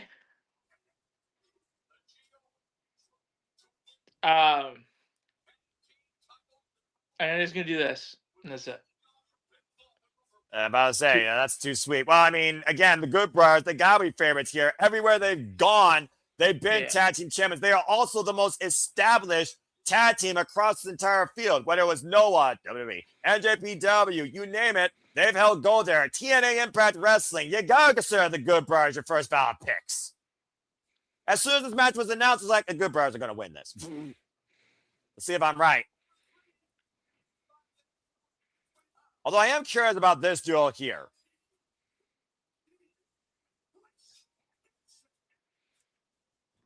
Sheldon Jean has a look. QT Micheal, who's played heavily involved. Sheldon Jean, who previously, of course, you might remember at one point was involved in TNA Wrestling. One of the bright young upstarts here in Canada. As we wait for, again, one of the most prolific teams in modern tag team wrestling history, not named FTR, the Good Brothers, Big LG Lou Gallows, and the Machine Gun, Carl Anderson. Oh, they're actually representing MLP. Okay. Now that makes me think even more they're going to win. Just makes sense. Yeah, but well, I mean, to be fair, it would make sense for an MLP team to win this. Yeah. And we know that Bryce Hanson and Sheldon Jean, they represent MLP as well. Gates of Agony represent AEW. Kaito KiyoMiya and Bishop Dyer, they represent Pro Wrestling Noah and MLW. But we've also seen Strange Bedfellows win in these occasions before. And again, Kaito and Bishop Dyer is a first-time ever duo. This is the first time ever as a tag team, Nick. Yeah, I mean, Gallows and Anderson are looking good. I'm about to say, I mean, ever since they got free from corporate purgatory, they've been doing nothing but good things for their respective tag team careers. As you see, Aubrey Edwards holding up the beautiful, might I add, MLP Tag Team Championships. Like I said, former Impact Tag Team Champions, Raw IWGP Heavyweight Tag Team Champions, GHC Tag Team Champions, NWA Tag Team Champions, Crash Tag Team. Well, AAW, insert blank. They've been Tag Team Champions there. And I knew Aubrey Edwards was going to lose control from the get-go, but the bell isn't even rung yet. We got 8 men, and you got 3 giants here, like I said, with Toyo Leona, Luke Gallows, and Bishop Dyer. Yeah. Oh. About to say, your phone apparently couldn't take the chaos either. And right now, No. Bishop Dyer and Kaito KiyoMiya, I mean, I'm just calling it melee right now. Then again, this is Canada. You guys are known for your freaking fights. Oh, And that's what I'm gosh. saying. Like it's so tough for I'm about to say poor Aubrey. She's got her hands full with this. When this match does get established, I want to point out, by the way, this is a traditional tag team match. Only 2 men are legal at the same time, and you can tag out to anybody. it just sucks. Like I feel bad Oof. for Aubrey. She's got to deal with all this mayhem. Oh, well, I mean, this is what happens when you're an official in this business, and sometimes you just get these type of assignments. Not the first time she's dealt with this type of chaos. Oh, God! Sheldon G just got choke bombed on the apron by Leona. Look at Leona, by the way. Look at the size of that dude. Freaking bench press near 700 pounds, I've heard. That's insane itself. And, oh, man! Suplex on the outside by Bishop Khan, ROH Dojo alumni, might I add. Let's not forget, by the way, Bishop Khan and Leona are former Ring of Honor 6-man tag team champions alongside the Mogul Embassy. And Gals right now and Carlos and freaking Bishop Dyer. That just sounds like a tag team in itself right now with the bald heads. Imagine those two ever working together. Well, I guess I'm actually seeing it right now that I think about it. Yeah. Hard Irish whip. Oh, God. Damn. Hard Irish whip to turn those ring steps that literally got turned up and over. Chaos ensuing right now here at Global Boy. Oh, gosh. Sheldon G taking to the sky. Topic on Kilo by Carl Anderson. Kaito KiyoMiya with the plunger. I'll say Griffin's only one boom camera at ringside. Bell rings were officially underway as we got Carl Anderson and Kaito KiyoMiya picking up hostilities from Pro Wrestling Noah. If you've fought as long as I have. Good grief. The youngest GIC heavyweight champion ever, as I said, took that title off his mentor, the wrestling genius now retired, Keiji Muto. Man, look at the freaking firefight here happening right now with these forearms with the machine gun Carl Anderson and Kaito KiyoMiya caught in that running uppercut. Drop to a knee, the drop down. Again, a tag could happen at any time to anybody. Only 2 men at the same time. Back elbow, flashing elbow drop to Carl Anderson. And I can finally take a moment to breathe. I wish that, like, okay, Bishop Dyer and KiyoMiya, like, I get it. I kind of wish they had more actual tag teams in the match. Like what? No, Dyer and KiyoMiya is not a real tag team, right? Well, yes, it's the first time ever met to team up. To your point, I do see what you mean. Right, and the other two guys, they seem like they're single stars, right? Well, yes, I do see that. Oh man. Like, why not have the actual skyscrapers in this match? You know what I mean? Like, okay, I see what you mean. And right now, the hammer fist being dropped to freaking Bishop Khan in the corner by Big LG. Right. And to your point, Dominic Dijakovic and Bishop Dyer are still the MLW World Tag Team Champions. They've been champions now for 282 days, 3 successful defenses after beating Los Deportados, Magnus, and Rugido back at MLW Summer of the Beast last year. Yeah, and that's what I mean. Right? Like, I kind of wish there was more, like, actual teams. Well, I mean, to be fair, this is the inaugural match in the MLP Tag MLP Tag Division for the MLP Tag Team Championships. There's no history or legacy. So to define a division here with a couple of established teams from the promotion itself, and then have interpromotional warfare with another established team, cover 2 count only, and another team put together just for that wild card factor, I don't think it's a bad idea. No, which is why this is why I said kind of earlier in the show, I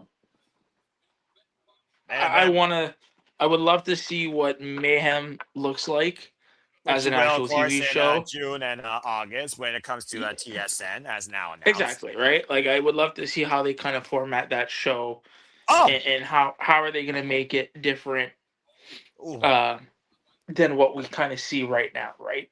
Yeah, I'm about to say, you got to start somewhere, and everything has to have a bright beginning right now. And MLP literally has been on the verge of its new beginning since Scott D'Amore brought this promotion to life in 2024. And right now, Regular Eyes by that is Bryce Hanson, by the way, in case those don't know. A blind tag made by Bishop Khan. after the break of the ice to, I believe, Carl Anderson here. Look at the size. I just want to look at the size of some of these men here, by the way. Especially Tough, who tried to take Luke Gallows down, and the speed of Leona is insane for a freaking Samoan his size. I can't wait till Leona and Bishop Khan. I can't wait till they win actual tag team gold. Well, at this point, they've challenged the freaking Knockout Brothers for the IWGP Heavyweight Tag Team Championships, and those will be defended tomorrow against Micheal and Zack Sabre Jr. at freaking Sakura Genesis. They've challenged the Hurt Syndicate for the AEW Tag Team Championships. I think the only titles they haven't challenged for this point is the Tag Team Championships. Yeah. And again, shuts the breadbasket there by Leona. And ever since Leona and Bishop Khan came together in their short tenure as a tag team, we've only seen the better brought out of both. And ever since being brought together under Ricochet's, let's call it what it is, mentorship, the demand has been taken demand every chance they get. It's so weird. Okay, so do you remember when Leona used to wrestle in just shoot it like bare feet? Yes. I find it hilarious how he's wearing wrestling boots now. About to say, well, I mean, at one point, I think he almost broke his foot during a match. That probably was the best we could do. And this nerve hold is the best way to neutralize Carl Anderson here, gripping the shoulder tendons of the former never openweight champion. Carl Anderson, by the way, the last time the Good Brothers held tag team gold was the ALW Tag Team Championships back in early 2026 to late 2025. And they are the current Crash Tag Team Champions. A jawbreaker there by Carl Anderson trying to create some race to Leona. Sheldon Jean, by the way, was blindly tagged. Now Sheldon Jean now legal. Unloading on Carl Anderson.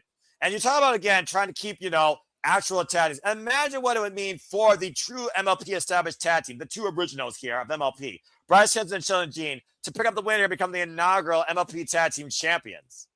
Trying to take a cheap shot against the Gates of Agony. Probably not a smart idea, though, for Bryce Hanson. Although right now, Sheldon and Bryce are in control here, as both men are putting the boots to Carl Anderson in their corner. It's almost one of those things now, you can't isolate and dominate in one half of the ring. You got to literally keep it in your corner just to avoid another team getting involved. Yeah. Kind of change the strategy. Oh, man. Ooh. Hanson now in the cover with the form across the jawline. Gets a 1 count.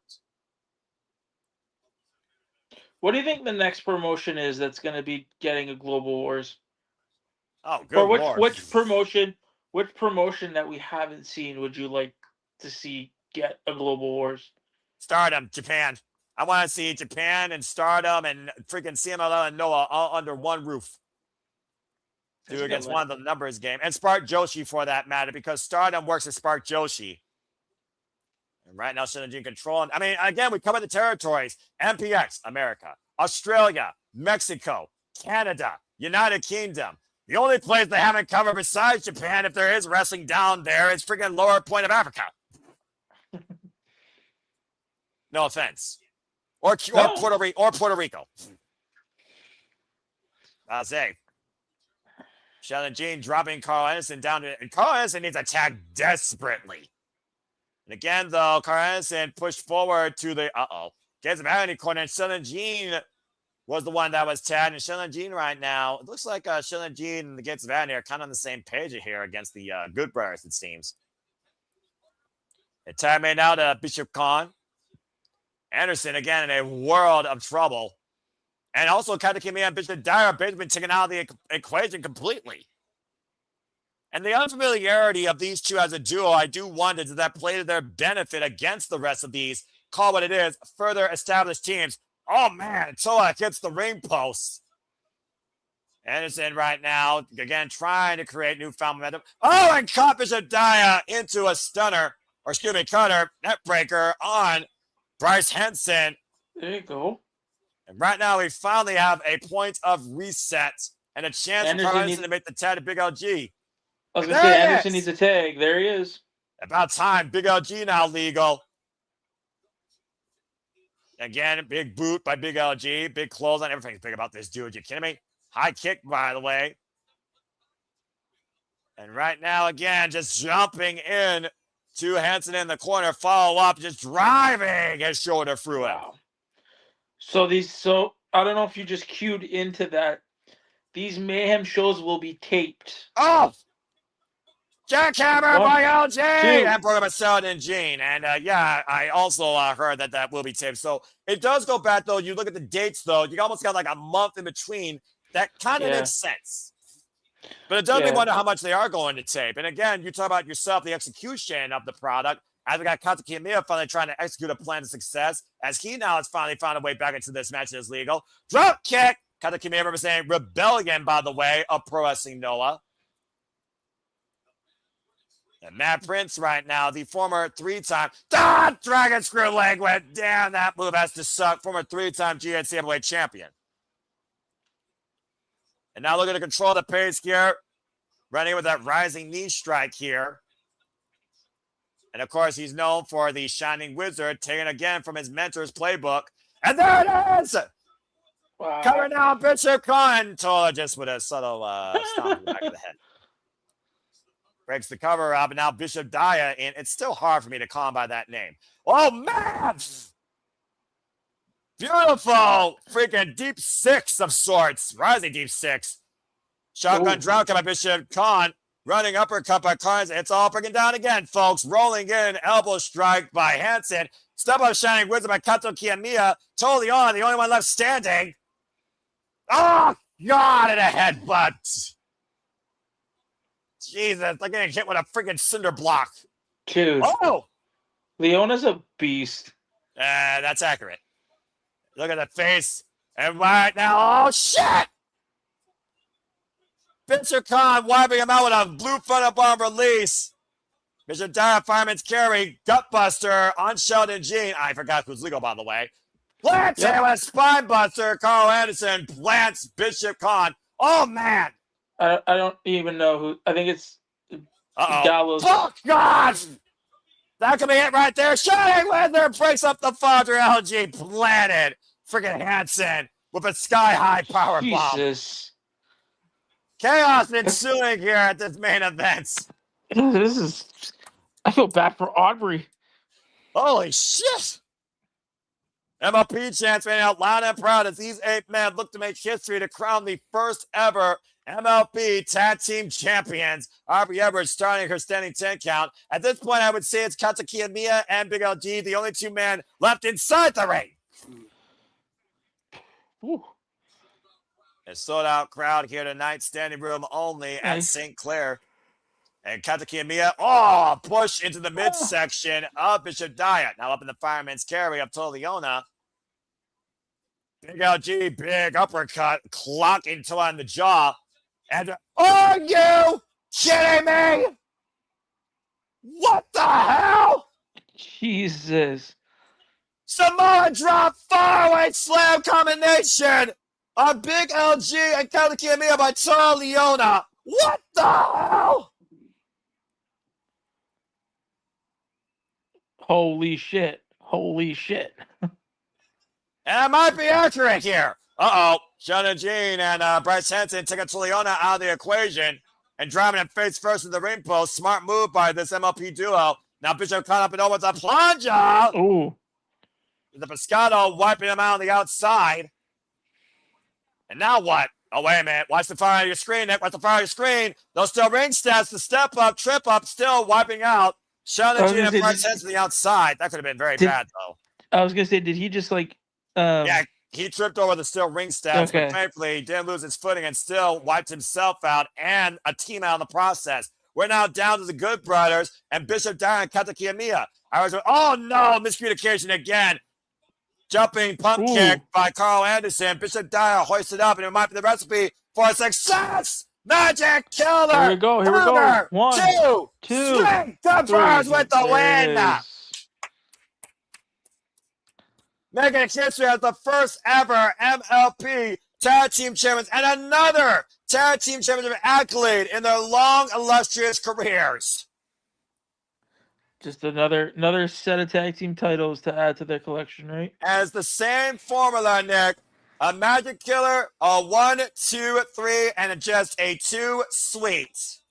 Yeah. It's just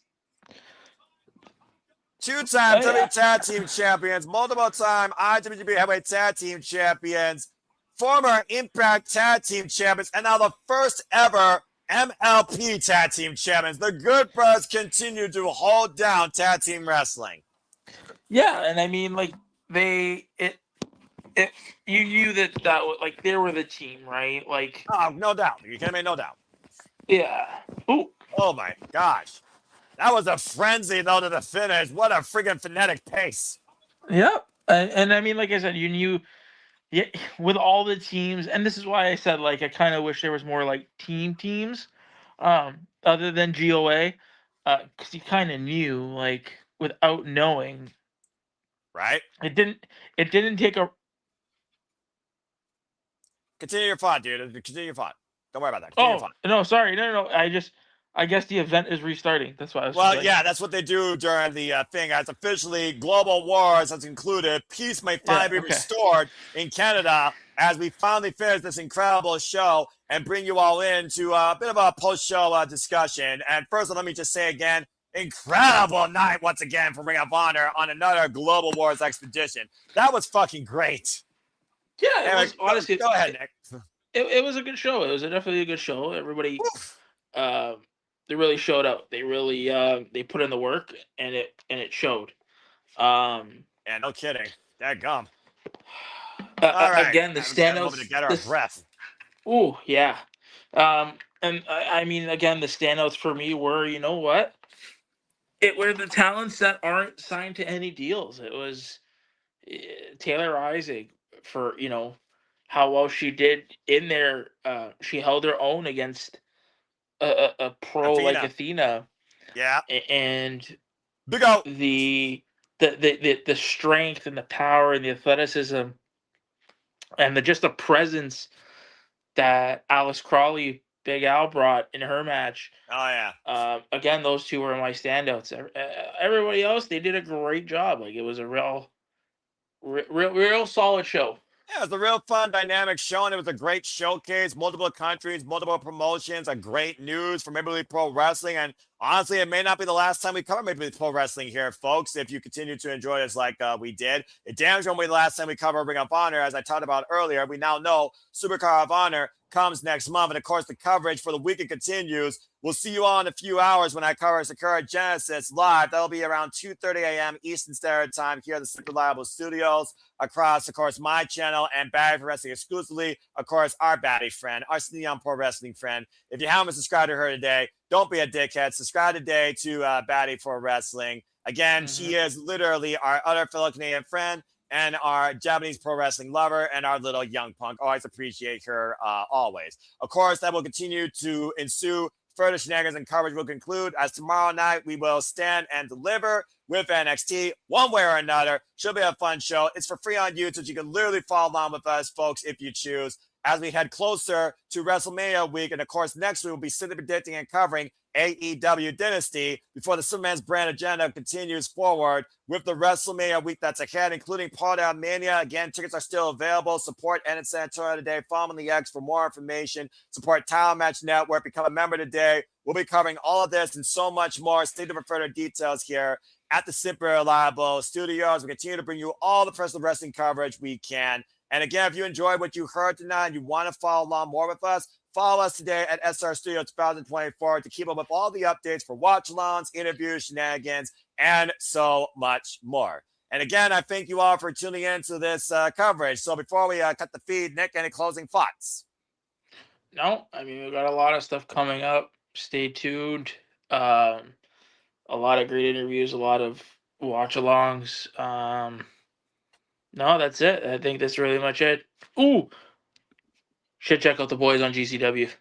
Yeah, exactly. I also want to point out again to our friends in the GCW collective. Again, follow them as you see right there. They are currently covering GCW Last Call as we are simulcasting here. So please continue following along and showing your love for GCW and for their work as well. And good luck to all those still in the GCW League as the forum is now closed. The NXT League forum, of course, is on my social medias and also on my YouTube. If you want to further engage and follow me, I am the Cement Noel Foster. You can find me at Foster 916 on the X and on YouTube for all things professional wrestling. But you also will literally see me in less than in about 3 hours. So for Nick Ferrantes, for every great Canadian professional wrestling fan, professional wrestling worker, for all of you that have tuned in, whether just for the moment or for the whole entire thing, as you continue to allow the passion to continue to pursue, I thank all of you once again for bringing us along for another ride and another great professional wrestling coverage tonight. So until next time, in and out of YouTube and on your screens and on your X, I leave it as always with this: make a positive impact in life, and have a good night and finish tuning into our coverage of Ring of Honor and MLP Global Wars Canada. Have a good night, folks. We'll see you next time here in the Super Labo Studios. I definitely am going to now. Take care. Cut the feed. Cut the feed. There's your freaking steal my gift.